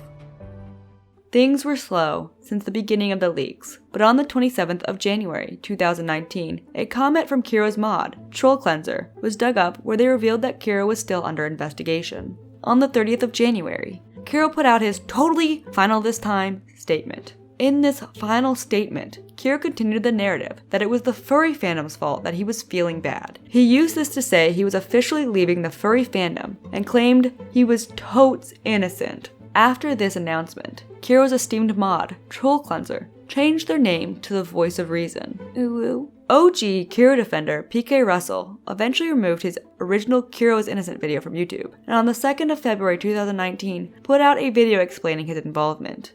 It was a 43-minute video explaining his side. He pretty much abandoned the Kiro ship himself. After he's lied to me like that, and from that point on, after I've uncovered those lies and he admitted to them, he's just acted shady. Just acted shady to me. So I ended up just cutting all communication with him. I stopped talking to him because it was just getting too weird. It was too weird. It was too weird. Next, Kiro's alleged beast form account was found on the 8th of February. If it couldn't be any more obvious that he was a sick pup. These were posts by someone who was most likely Kiro as far back as 2012. I will call this Kiro because it is most likely him, as the pictures of the dog from the forums line up with his dog, as well as the location lines up and the interests of the poster lines up with Kiro's interests. He even posted puppy photos of Koda, asking how long he had to wait for the dog to be old enough to f*** him. The puppy in the photos were very similar to the puppy photos found on Kiro's Facebook. He also posted the mall shots of Koda there. And the alleged Kiro made a post to the forums about him wanting to make dog porn. The alleged Kiro also posted asking about how to get his dog to have sex with him, and also posted about his interest in boinking cows, which is something that the alleged Telegram Kiro did in chat. These were all archived posts from a user named TheDogman2, who posted these far before Kiro ever became a poppy fur. These posts also predate his Fur Affinity account. These same photos of the same dog can be found on Kiro's Fur Affinity account, posted months and even a year after the Dogman 2 shared them on Beast Forum. In fact, the Beast Forum post predates Kiro's entire FA account. I mentioned the Fur Affinity account because I saw somebody on YouTube try to prove these images wrong by seeing if they could Photoshop the Fur Affinity photos to look like the ones that appeared on the Beast Forum posts. But these Beast Forum posts predate the Fur Affinity. Another furry bites the dust. Corey Wolf, TWC, aka Elite Knight, was arrested on February 12, 2019. We hear of this from an article by ABC titled, Oldsmar Man Gets Arrested After Recording Himself Performing Sex Acts on a Siberian Husky. Corey was arrested and charged with 1 count of aggravated animal cruelty. Some additional charges at this point were likely. Despite all of this coming out and the owner of Inkfur being involved in this, he was still allowed at conventions. But according to someone posting on the 19th of February, Sanji was currently being investigated. Kiro did not completely leave from online. Sometime in March, Kiro posted to his YouTube, writing, "Since some people didn't read my message, I'm going to say this here and now. I left the fandom, and I don't want to come back. People have been making fake accounts under my name. Those are not me. The only account that I have left are my Twitter, Patreon, and this YouTube channel. Twitter and Patreon will eventually be shut down. Any account you see out there are not me. I am not active on any of my social media. Thank you." He did not delete his Twitter or Patreon to this date. One of the Zoosadists who disappeared at the initial allegations for months was Glowfox. Glowfox did resurface on the 19th of March to do what I assume was an art stream. In the chat of the stream, Glowfox admits he was kicked out of his LEGO group, but brushes it off as the ones who kicked him out are Puritans who took his chat logs out of context.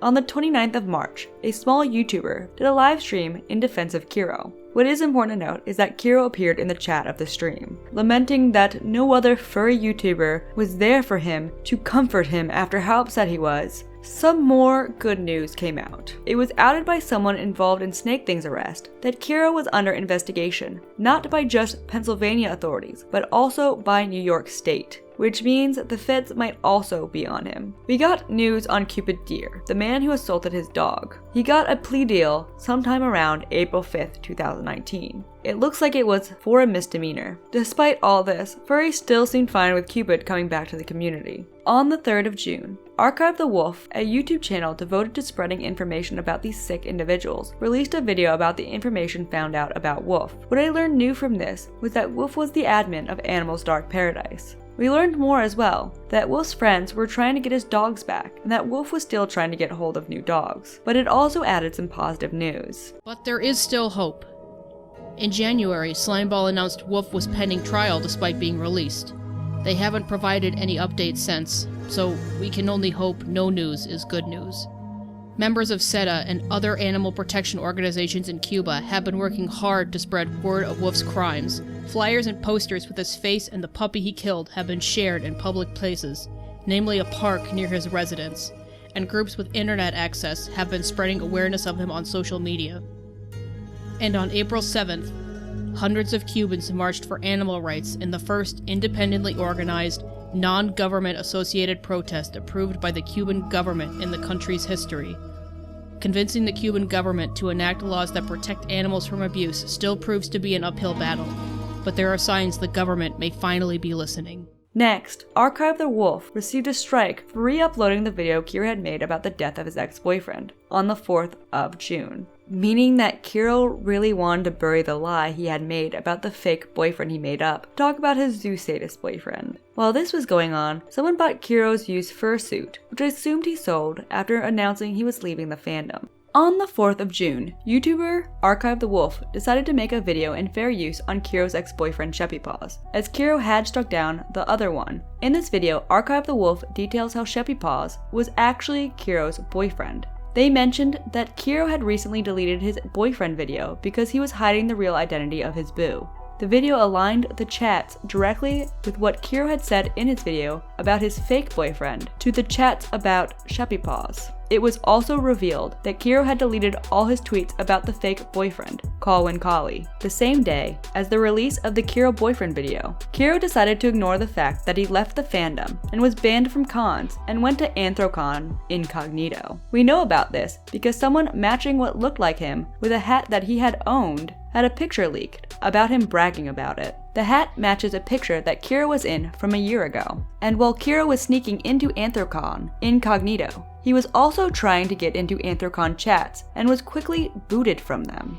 After a day of being incognito at Anthrocon, Kiro deemed himself safe and dropped the disguise and just went with his face out. Not only was the real Kiro at Anthrocon, but someone showed up in a Kiro fursuit. And no, it wasn't a joke. The person who did so was an associate of Ashley Zoe Fox, and would later upload a video of them walking around, with fans surrounding them in joy to see Kiro. The reception of this video was not kind. Things were mostly quiet. Kiro had apparently posted to his Patreon on August the 8th, 2019, but at this point, he was still under investigation. On August 21st, 2019, we got an update on Kiro's police investigation, thanks to Archive the Wolf. In a video titled, Kiro the Wolf Police Investigation Update, we learned that the New York police had closed their investigation due to Kiro and his parents not complying with them. Archive the Wolf also discussed how the statute of limitations may have been a factor into this. This does not mean Kiro is innocent, as many of his defenders would claim after the closing of the case. This simply meant Kiro refused to work with police. The Pennsylvania investigation, however, was still ongoing, and according to those in the know, federal agencies were also involved. Sadly, Coda would not receive justice yet.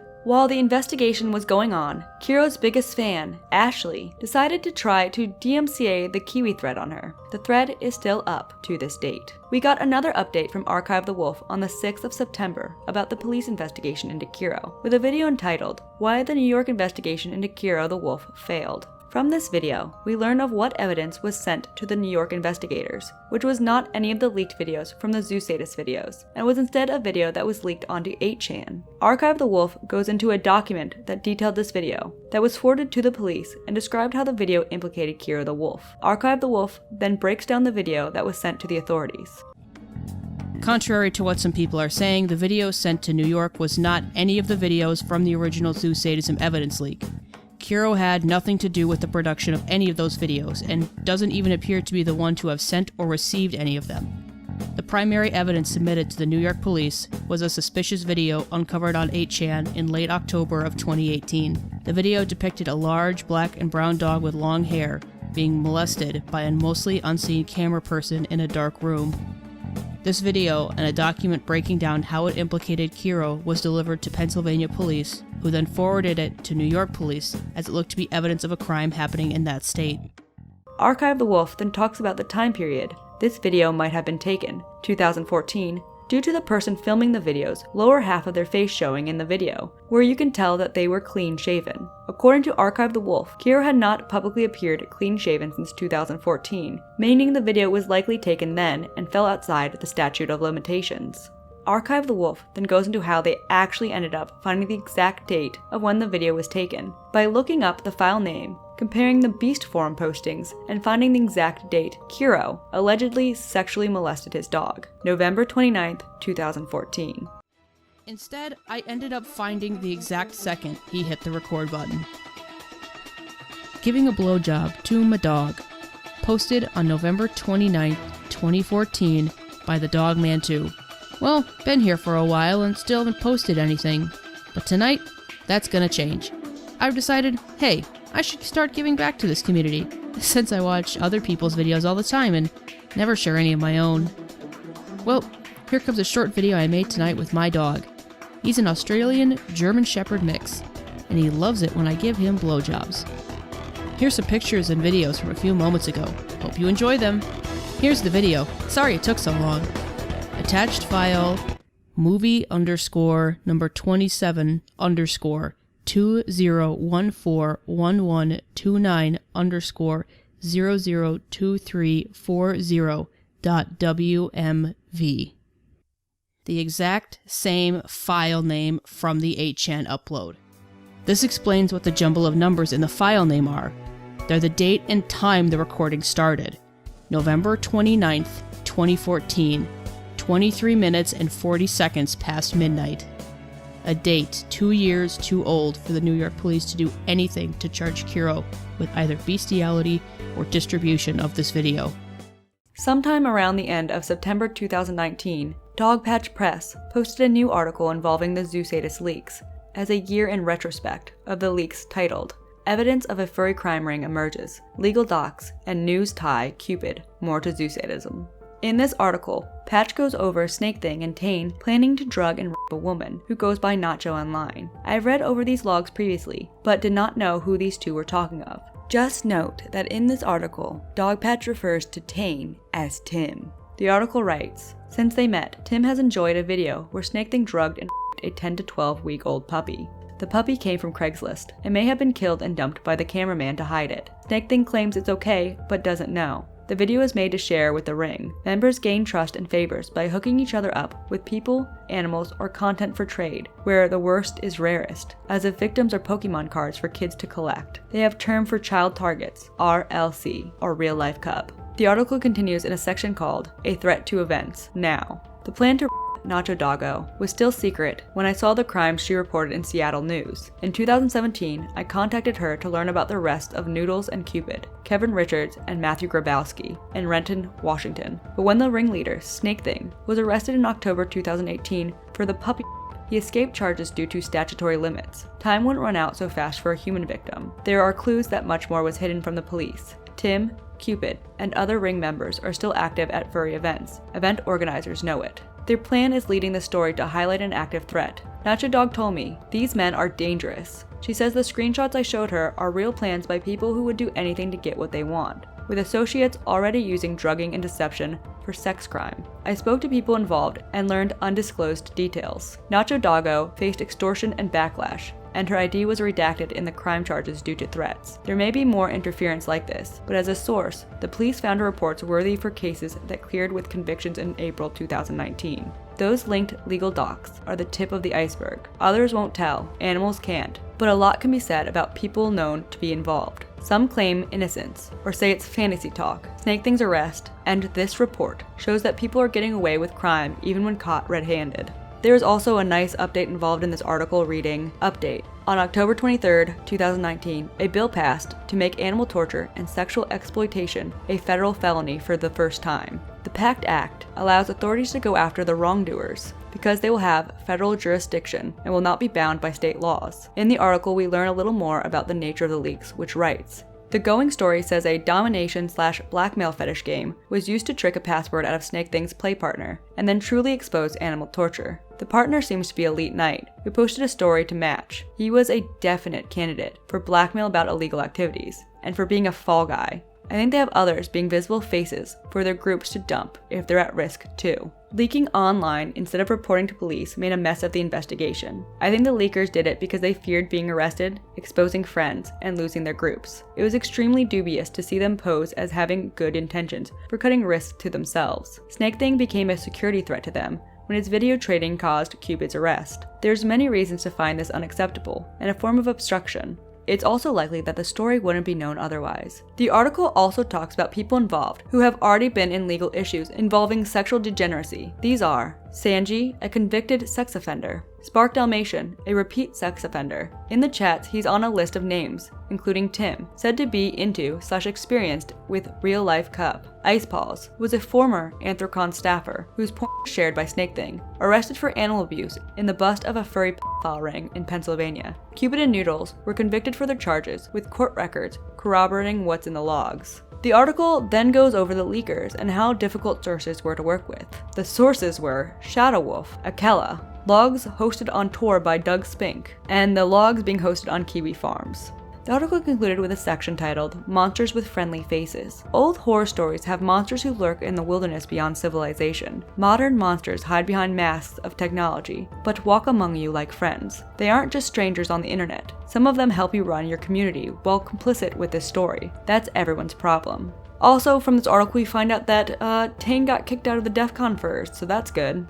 Dogpatch would write more articles about the topic. 3 more, in fact. He would rapid-fire publish these out during the September of 2019. The next one published was on the 17th of September, titled, Running Scared, an international zoosadism ring evades investigation. This article goes over mostly what we already know thus far. One interesting detail we found out from this article was that a friend of Tane, who was called Tim in the article, named Liko, claimed that Tane was in the ring to bust people involved, though Tane's activity in the chats would not line up with this story. Dogpatch writes, Liko claimed that Tim was in the ring to set up the other person for the police, but there wasn't enough evidence to make a case. Liko says he isn't one of those demented perverts, just a normal one, so it's just fantasy, but the chats are real? The chats are excused for having no illegal content, only commonly available files. But it doesn't explain all the file removals from Tim's logs. And something even more inconsistent. Files in the chat leaks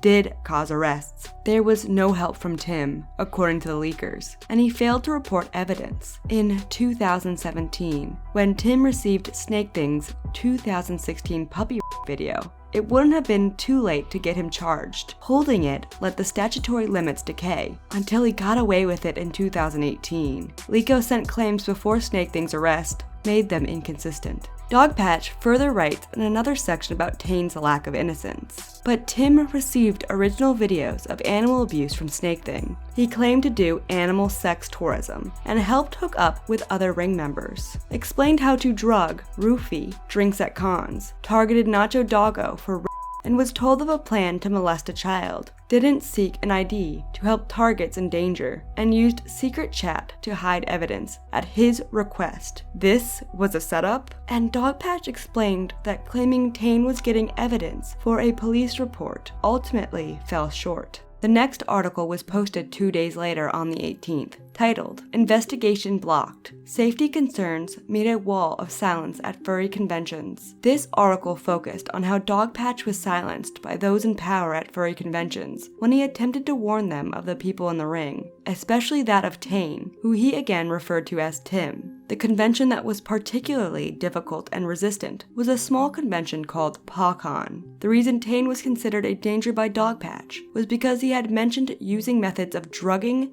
people at conventions and had mentioned attending PawCon. When Dogpatch tried to warn staff of him, he was faced with claims that he was going on a wild goose chase and causing drama. A strange behavior for a convention that should worry about the safety of attendees. What it seemed to be, at least according to the article, was that Tane had con staff friends who were covering for him. One was his partner, named Liko, who was the AV lead at PawCon. Another person with connections to Tane, who was staff, was someone by the name of Ratchet Fox. Not only that, but apparently the chair of PawCon, someone named Lavore, was a landlord to Ratchet Fox and Liko. Dogpatch writes, At PawCon, I was trying to talk to Lavore privately. The chair blocked me for asking who Tim was. It seems, at least according to the article, that staff was covering for this heinous person because Tane had connections, ignoring the safety of attendees in favor of their personal feelings. Tane wasn't the only one in the ring with connections. Another section read, the name comes out as Zyro/Zentra at ZyroTR1. Tim is astonished that they work at two cons together. Zyro helped to run the Bronies fandom's most popular website, Equestria Daily, was AV director for Nightmare Night Dallas, and staff at Anthrocon. He was AV staff at Texas Furry Fiesta 2014 to 2018. Meanwhile, TFF had Ratchet as AV director 2014 to 2018, and Lico was AV crew, and other crew like Simon are roommate/close friends with Ratchet, Lico, and Tim. There's no sign that con staffers besides two people in the ring knew about Zoosadism until the chat leaks, but responses are an ongoing issue. As a reminder to viewers, Zyro would, in chats, talk about engaging in brutal sexual violence against puppies with Snake Thing. Zyro had, according to Dogpatch, disappeared after the outing and stopped going to cons due to a zoo witch hunt. And Dogpatch was also blocked by the con staff of TFF for asking about Zyro. Apparently this was normal behavior for TFF, as Dogpatch writes, multiple sources contacted me for help because they face retaliation for speaking about sex predators on staff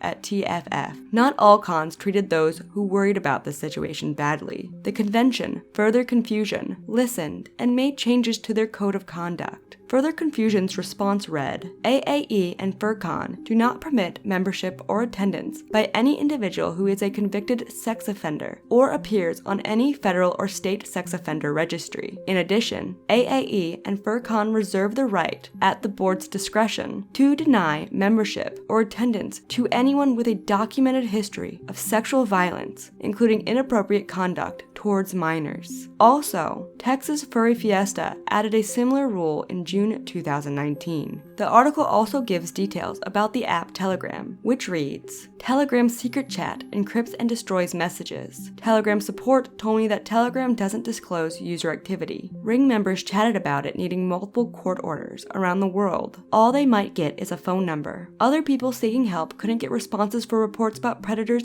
targeting children. User practices also throw off exposure. That includes trading accounts or holding blackmail evidence for insurance. If it's about illegal files, you can't just possess them to prove it. If traders like Tim have infosec skills, they don't possess them either. They encrypt and cover tracks when trading. The ring tells each other how to dodge getting caught, and how proof needs faces and photos. Tim's chat logs have files removed. This section included a screenshot of a message from Tim, aka Tane, instructing members of the chat on how to get rid of evidence. The next article was written on the 19th, and was titled, A Report of Sex Trafficking and a Chance to Make a Change and Put a Leash on Crime. This part focused on the new developments in the story. In this article, we find out some information was excluded from the leaks due to it implicating the leakers. In this part, we learn that Tane, the member of the chat that cons were protecting in the last article, had made a sex tape with a minor that had leaked. The police had received it at this time. A paragraph in the article details this tape, writing, Tim's trademark fursuit was on the right side, on top, with another person on the left, on bottom, feet in the air, wearing pink and black striped socks. They were on a bed by a window. People who knew this video can recognize the details. A video made in a car is also in the wild. There's corroboration in the chat logs about recording dates, methods, lengths, places, jail-worthy video, teen, minor, and code RLC, real life cub, and hiding things from parents. Despite this, people around Tane would still try to defend this. The article reads, I learned that people get different excuses about the video depending on how much they know. It's claimed the minor was 18, or it was okay because the minor asked for sex, or is still together with Tim. What goes unmentioned is how the video was planned in the ring and made for trading with members to gain favors. That makes new victims and feeds the demand of predators. The article also gives ideas on how to help in situations such as this, in terms of safety in the community and at cons. These tips are, ask cons to consider better policies and improve how they respond to safety reports. Support whistleblowers who face backlash, especially if con staff spread it. Inform the public about the ring and how it works with coercion and cover-up while raising demand for abuse. Support legislation about content trading by this ring. Make animal/torture as unacceptable as child porn. Like the other article, Dogpatch really focused on Tane in this one, someone who had not been highlighted as much so far. Dogpatch writes in one section, Tim's banality with his social credit to get protection of a clique of friends hides an oily kind of evil. His agreeability to anything enabled Snake Thing to push limits as far as he could. It was mutual. Imagine Tim claiming to be powerless to resist taking favors from a disabled guy who lives with his mom. Snake Thing's procuring a minor and planning with Tim looks like a tactic of coordinated grooming, a predator tag team. I've now heard about this in multiple independent cases. The first person pushes limits to groom a target, but might not cross the line, making it easier to slither away. When they switch places, they make a pincher of coercion on the target. There are mutual favors, and Snake Thing grows his collection this way. Tim isn't the only one he teams up with. He does it with Sanji too, targeting his nephew. This trading is the basic mechanism of the ring. And then Dogpatch shared a screenshot of a conversation between Tane and Snake Thing about minors. The article also points out that cons have a problem with favoritism due to them being non-profit and relying on friends and volunteers to make them run. The last piece in Dogpatch's series was posted September 20th, 2019, titled Q&A with Jenny Edwards, criminologist and expert on zoophilia/zoosadism. In this part, he interviews an expert on the situation. No new information was given in this part. In the article, however, the expert talks about why bestiality cases are difficult, writing, judges are reluctant to send animal abusers to jail and think they'll do better with counseling, but mental health practitioners don't see sexual attraction to animals as a mental health disorder. So all of this perpetuates the reluctance to do in-depth research that would aid in our understanding of the nature and prevalence of the practice. In another part, the expert talks of the reasons for sexually abusing animals. Not everyone who sexually abuses an animal is sexually attracted to the animal. Sometimes it's about dominance or anger or control. Sometimes it's just attention seeking, like the drunk person at a party who does it on a dare, or the couple looking to spice up their sex life. Sometimes it's just about curiosity, like the person who gets turned on by deviant and then wants to try it out. But the bottom line is that an animal is part of a vulnerable population that our society has chosen to protect from things we deem harmful. Bestiality is one of those things. Another interesting detail we learned from this article is that zoophilia often has paraphilias that pair with it. The expert writes, the most common secondary paraphilia in zoos is followed by copro/euro, poop/pee, and voyeurism, peeping Tom. Now, a phrase often used when talking about the morals of sex with animals is, animals can't consent. The expert, Jenny, elaborates on that. She says, animals, just like other vulnerable populations, cannot give informed consent by their very nature. As an example, if I offer a dog a treat, the dog will probably consent to taking the treat, yet has no idea why I made the offer. I might just like dogs, or I might want to lure it into the bedroom for sexy time. She also talks about the difficulty with law enforcement in cases like this. Probably the biggest gap for law enforcement is the law. Some jurisdictions don't have specific prohibitions against animal like they do for child.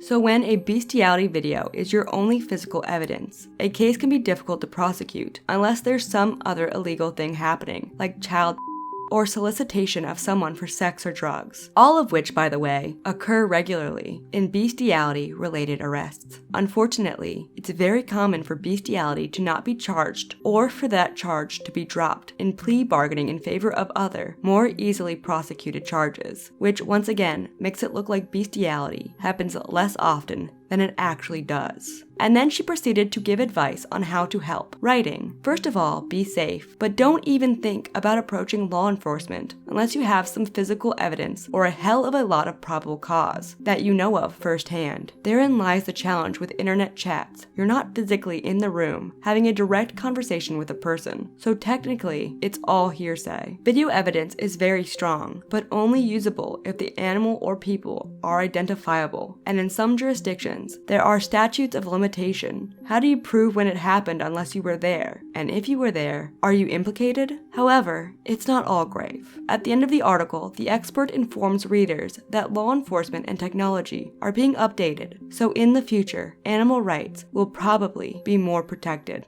Over a month passes without much news on the Zoosadists. On November 30th, 2019, a probably alternative Twitter was found of Cepheus. The guy on Twitter used the same watermark as Cepheus and used the same photography effects as Cepheus with a similar username. It was most likely him. Cepheus most likely will not face any charges for what he has done, so I tell you about this to warn people.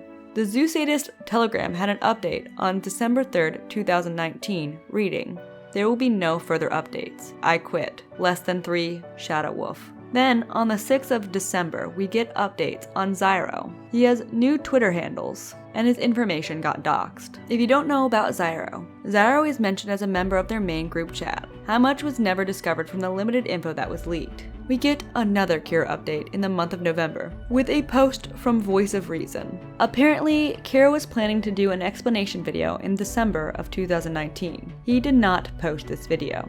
Levi, aka Snake Thing, had been released for a while now, but Christmas Day of 2019 brought a real Christmas miracle. Levi was put back into custody. He was being charged for 7 counts of encouraging child sexual abuse in the first degree, which is a felony class B, 19 counts of encouraging child sexual abuse in the second degree, which is a felony class C, 5 counts of encouraging sexual assault of an animal, which is a misdemeanor class A.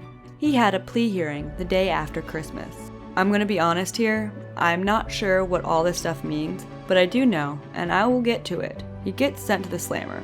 We'll get to what he officially was found guilty of when the court stuff finishes in the timeline. The Kiwi Farm celebrated. One of the furries covering the investigation, McBittypaws, tweeted out about this on the 25th, writing, "He has a hearing at 8:30 a.m. tomorrow morning. Looks like a plea change, possibly looking like a deal. We'll keep watch. I'm just anxious what sentence will be passed. His pretrial motion for release was denied, so that's a relief." Also, Snake Thing's birthday was December 20th, meaning he spent his birthday in solitary. LMAO.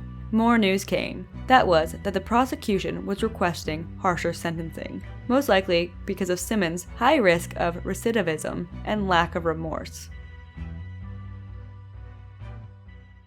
Now we are in current year of me writing this, 2020. Kiro is still active on his YouTube channel, liking comments. On the 12th of January, 2020, Kiro DM'd someone an update. He wrote, "I will. I only left because the police took all of my electronics, so I can't make any videos until I get my stuff back. I've been playing the waiting game for the past year. When I get my stuff back, I will make a video and address everything, so please be patient with me. Understand what I'm going through too." In the news of Snake Thing's defense had requested more time as of January 2020, and the new plea hearing was set to March 9th, 2020. And Snake Thing's hearing finally came on March 9th, so they got him to plea out for most of the Class B felonies and a couple of the Class C felonies. So now we get to see the sentencing. So his sentence was 25 years about. We learn about exactly how long he would go to jail thanks to the dear leader of Kiwi Farms, Null, who called the court and confirmed that it was 300 consecutive months, or about 25 years.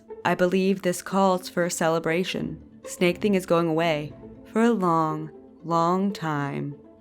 This didn't stop more disgusting information from coming out though. On March 11th, 2020, a new set of chat logs were released to the public. Most of these logs were included in other leaks, and the links to the logs are no longer available on Mega Upload. But according to Kiwi Farms, this is what was contained in the logs. This post reads, "The majority of these were made public by Douglas Spink/Fosty in April 2019. The Cepheus and Sinbin chat logs were absent, however. This is due to the original leakers inconsistently distributing information among investigating groups. Even the collection I'm presenting is likely not complete.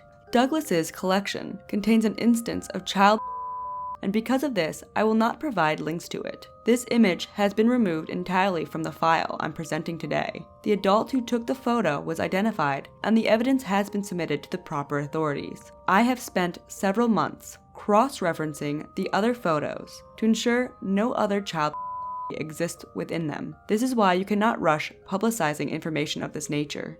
Some people may not like me sharing this here, but it is only a matter of time before someone stumbles across Douglas's collection, shares the link here, and gets a whole bunch of people to unknowingly commit a federal offense thanks to a dead zoophile's lack of diligence. It is better to rip the band-aid off now than continue to wait and hope nothing happens. The people in this ring cannot be allowed to rest, for the second the heat is off them, they will run straight back to torturing any innocent creature they can get their hands on. The day after Douglas died, Timwin was caught making new accounts on furry websites and reconnecting with Takeda, who is local to him. The desire to inflict agony is a compulsion. The full logs megafolder will without doubt be reported and pulled. Access it while you can. A copy in a separate folder has been delivered to the lead admin of this forum to preserve an online backup. Even the image-free version may get nixed. Soon after this, Archive the Wolf posted a video on these updates. About 2 months ago, on March 11th, more chat logs from the Zoosadism ring were posted to Kiwi Farms. I haven't been able to check everything. I mean, there's over a gigabyte worth of stuff here. But what I have seen so far matches the chat logs that I have, so this is looking more and more legitimate the more I look at it. And last night, and what inspired me to make a video talking about this, last night videos of Kiro abusing Coda were also posted to Kiwi Farms. These videos match the videos that I've seen, and the leaker was able to sniff out more details that I missed. Like there's a matching ceiling beams that are made from logs that were just taken from the woods without peeling off the bark or anything. And there's the same black electrical outlets in the wall in like the exact same position against the wood trim. So if you've been of the mindset that you need to see these videos for yourself to determine if Kiro is innocent or guilty, now's your chance, I guess. I don't really know how to end this video. It's just more and more stuff just keeps coming out.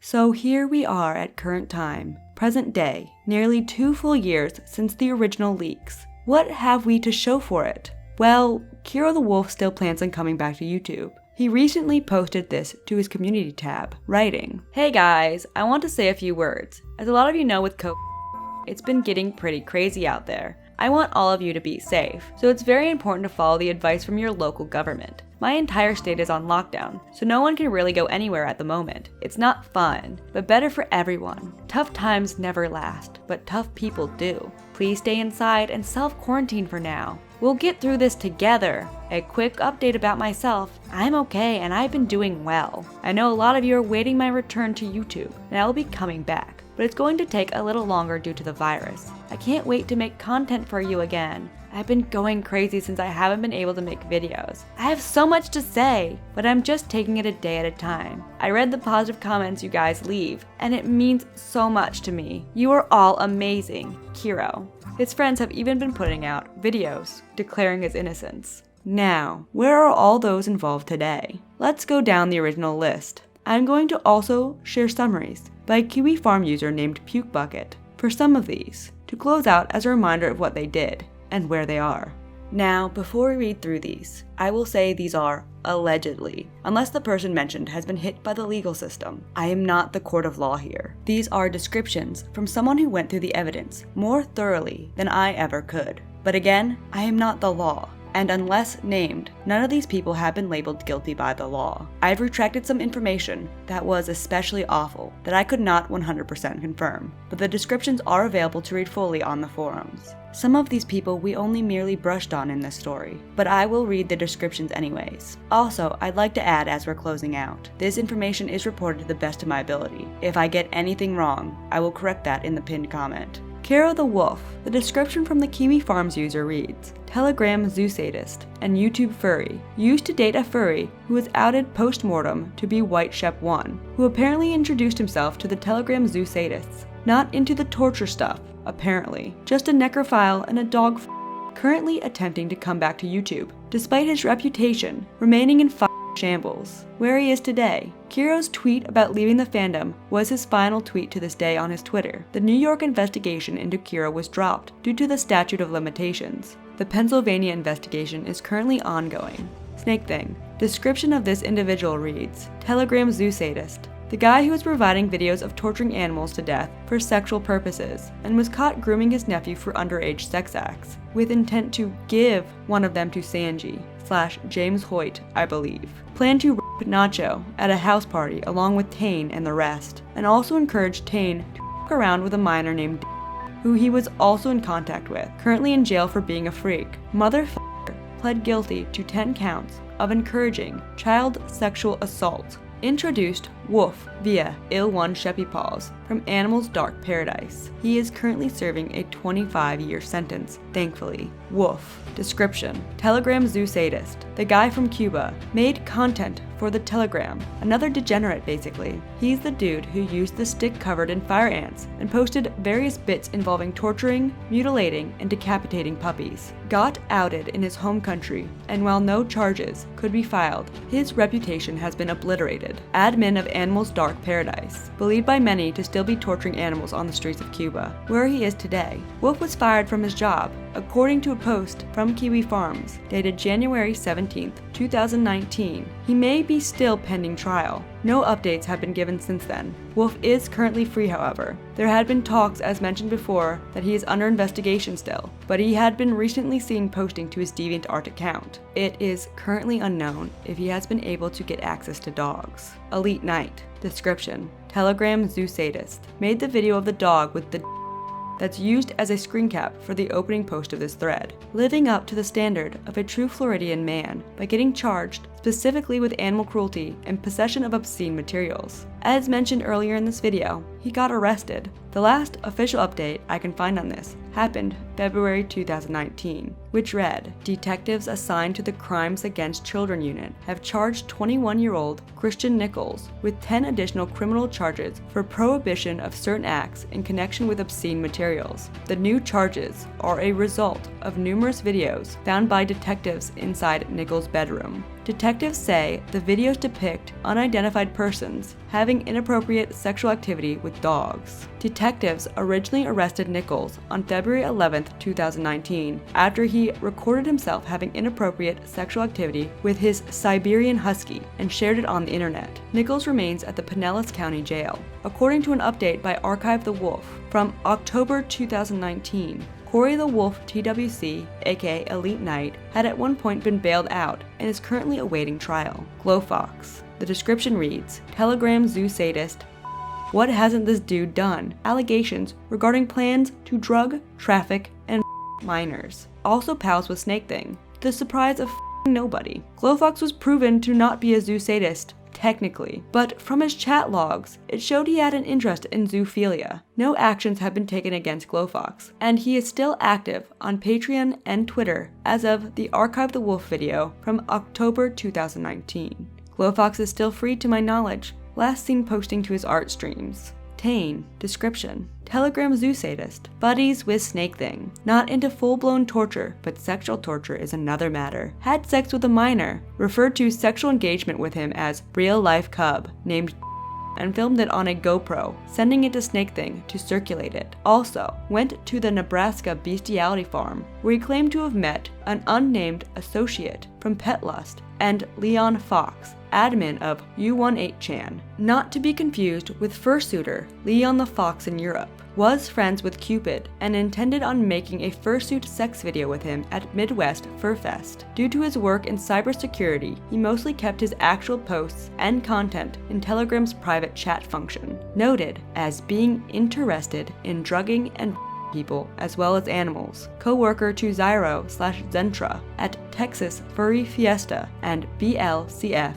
as AV lighting staff, where he is now. Although he, according to Archive the Wolf and Dogpatch, engaged in having sex with a minor and recording it, his con friends still cover for him, and he is still allowed to continue to staff at cons. No legal action has been taken against Tane, and he is still active in the furry community. He is also still active on Twitter. Investigations, according to Archive the Wolf, are still trying to identify the minor he abused. He still walks free, but has been removed from the DEF CON furs. Cepheus. The summary: Telegram Zoosadist actually made content rather than just talked about it, making his round in German dog mask gimsuit communities. Updates on Cepheus: he has been investigated by Austrian police, and his electronics were seized. Cepheus claims he was put in the clear after this, but he also has a history of being able to wipe evidence. He is still active in European furry communities. At some point in the last few months, he disabled his Fur Affinity account, but he is most likely free at this time. He claims to have been investigated, but that was not actually proven. Sanji. The post on Sanji reads, Telegram Zoosadist associate and owner of Inked Fur,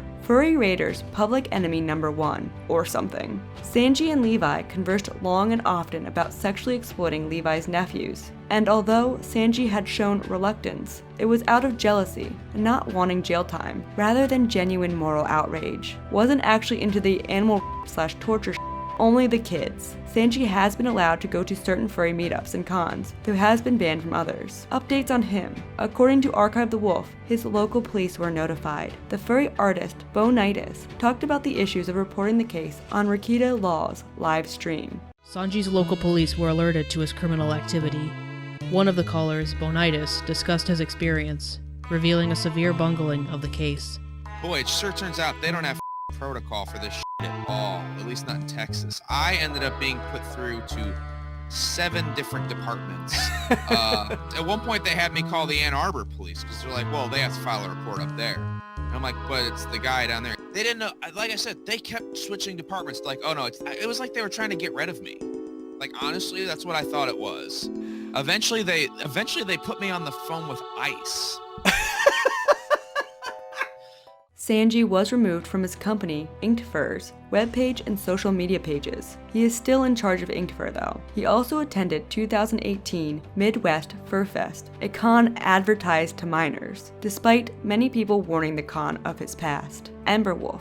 The summary of him is, Telegram Zoosadist was into the idea of drugging dogs to make them more pliant to sexual abuse, specifically with weed, an embarrassing failure of a human being who lives as a drug-addled baby fur. Where he is today. Ember disappeared from the internet. He, according to Archive the Wolf, only shared one photo of bestiality. Also according to Archive the Wolf, there were no known laws against distributing bestiality porn in his state, meaning he will unlikely face any consequences. His current location is unknown. Ill One Sheppy Paws. Description: Telegram Zoosadist and beast form user. Dead from overdose. Dated Kiro and introduced him to the Zoosadism Telegram, was a frequent poster on bestiality websites and places like Animal's Dark Paradise. He knew Kintari and acquired a sedative from him in order to Kintari's dog, was apparently also in contact with Devon, and had received videos that Tane and Devon had made together. Got outed when Kiro attempted to hide his identity by renaming him Colwyn, and his memorial page was used to identify Wolf. Cupid the Deer. Description: Telegram Zoosadist and Twitter Zoophile, and was caught raping Nacho's dog with the help of Kevin Allen Richards / Noodles. Likely accepted a plea deal for a misdemeanor offense. Dated Mr. / Takeda, who was mentioned in the Telegram leaks that Cupid himself was also a part of. Cupid was friends with Tane, but not friends with Snake Thing / Levi, since Snake Thing was the one who leaked the videos of Cupid Nacho's dog, which ended up getting seen by Nacho, who reported the crime. Was being offered an animal from Craigslist by Snake Thing as an apology for leaking the video apparently, all while on bail for Nacho's dog. Updates: Cupid took the plea deal as mentioned earlier for his crimes, and got convicted of a misdemeanor for attempted animal cruelty in the 1st degree. He is still active on Twitter and still attends furry events. Organizers have been warned about him, but they, like most of the people we hear about, brushed it off as trying to start drama. Paquito Dingo. According to Kiwi Farms, Zoosadist and/or Zoophile. Not sure if he's a dog himself, but he was caught watching Zoophile and Zoosadist material on a video he uploaded to Xvideo, and he used to date RC Fox, who was into child outed by Akela, though I forgot if he was in the Telegram chat or not, rumored to have ties with Sato Fox. Where is he today? He currently still gets callouts on Twitter. Last I saw, he still attended cons and fur meets, and will unlikely face consequences. He did lock his Twitter after receiving a public callout. He was reported to the French authorities, but nothing seems to have come from it. The people that I'm unsure of their whereabouts include Aquinas. Kiwi Farm's description reads, Bestiality Ranch owner, operating in Washington, named as being exceptionally up by Snake Thing, although further details weren't shared. A lot of shady involving his associations with Tim Wynn has been circulated. Updates on Aquinas. He is still out there. He didn't incriminate himself of anything in the conversations with Snake Thing, so there's probably not enough to get the police to look into him. Tim Wynn/Mate Pups. Reading from Kiwi Farms. Telegram Zoosadist. Snake Thing's cameraman, who supplied him with a puppy in order to film a video in a hotel. It's unclear if the puppy survived, though it's doubtful. Tim had offered tips to Snake Thing in order to make their sadistic act easier to stomach, and was an associate of Aquinas. Had a long-standing history with connections to others such as Fausti/Spink and Aquinas, who helped cover for him, among others. Where he is today is that he still may be under investigation, as he claimed to Douglas Spink. Tim is still active on Ink Bunny. According to Archive the Wolf, he was in therapy for his sexual sadism. Next person, Takita/Mr. Bitch. Description: Telegram Zoosadist and Zoo Suitor, Cupid's roommate and source of Cupid's videos to Snake Thing, who later claimed that Takita was interested in their plans to drug and Nacho for exposing them. Snake Thing referred to him as a fursuit maker as well. Former admin of Zoo Furries Society/Zeta Corner Telegram, which was an expansive zoophile group, where Takita is today. Well, immediately after the leaks, he deleted his Twitter and Tumblr. He is still active today on his adult Twitter account, and for the most part got off scot-free. According to Archive the Wolf, he's still active with other zoophile furries.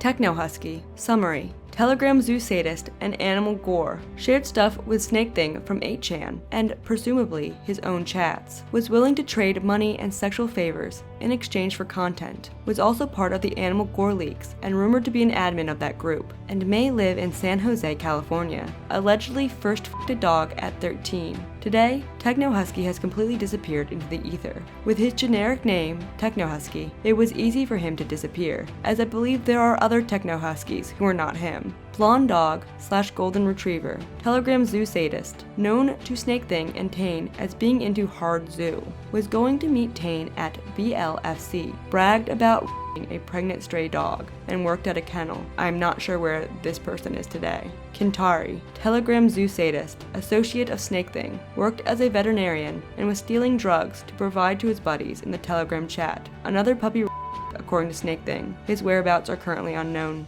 Koi Wolf, Zoophile, Midwest Fur Fest group runner for zoo stuff. Seems important, but finding information on this guy has been difficult. Any help would be appreciated to bump him into having his own proper entry. Tane and Snake Thing didn't really trust this guy apparently, but they were still involved with the same kind of shit.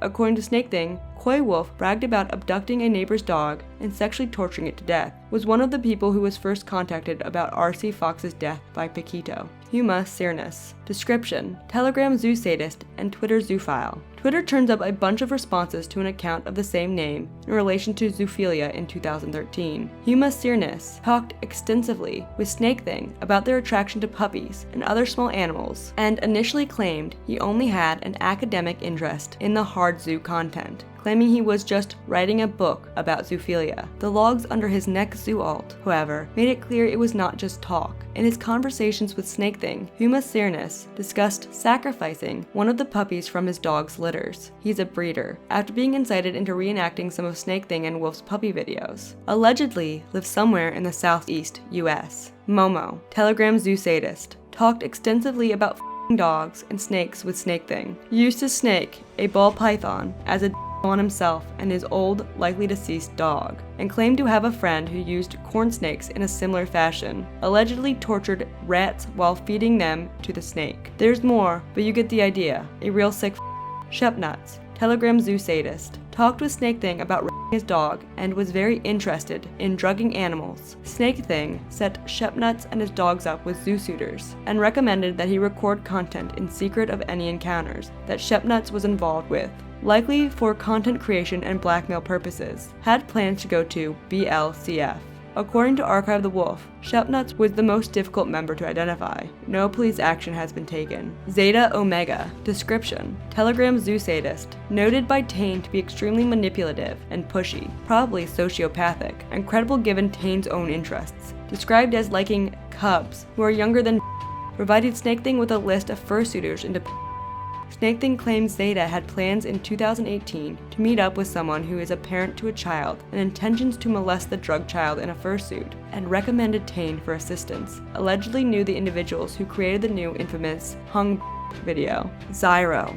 Kiwi description. Telegram Zoosadist. Rich who Levi was confident shuffles money into creating into Hard Zoo, and was mentioned for the meet in The Woods in EU, along with Cepheus. Gained popularity in the Brony fandom for his skill at uploading episodes in a timely manner, and became part of AV crews for various furcons. Knew Tane from working alongside him, had confident personal details with Snake Thing that correlated to his private life outside the logs. Despite his claims that he had been impersonated, the details he shared as Zyro, his Telegram handle, indicated that Zyro and Zentra were indeed the same person. Miscus. Description. Telegram Zoosadist. Named by Tane as being willing to help drug/Nacho. Was named as being into RLC on Zeta Omega. And there are more I have not named in this series.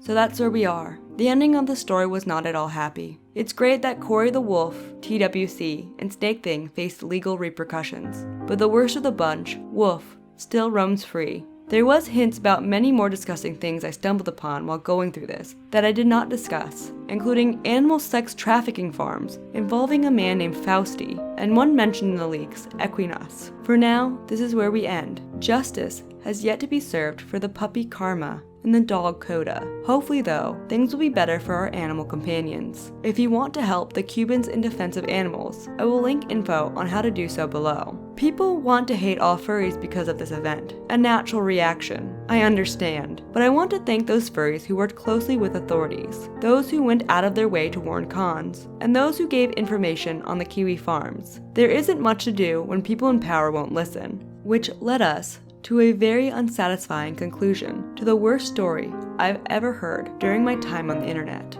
But there's where we end this. I'd like to thank those who did voices for this series again. They are Toad McKinley, Easy Peasy, Fuzo, Digital Goon, Empty Hero, Gas Mask Avenger, and Pony Gorilla. Their channels will be linked below. I would also like to thank the channel Archive the Wolf for being a great source and being very helpful. They devote their channel to updates on this case. I recommend giving them a visit. All channels will be linked below. Next, I'd like to thank my patrons listed here. If you are interested in supporting independent, long-form content on the internet, please consider becoming a patron, linked below. I especially want to thank the $20 and over patrons. $20 and over patrons get a special shout out, as can be seen here. I always thought that our pet friends offer us companionship in exchange for our protection. These people in these leaks broke that unspoken contract, and many have yet to see any repercussions for that. I hope in the future, our animal friends' suffering will be taken more seriously. Thank you for joining me in this journey, and suffer lightly.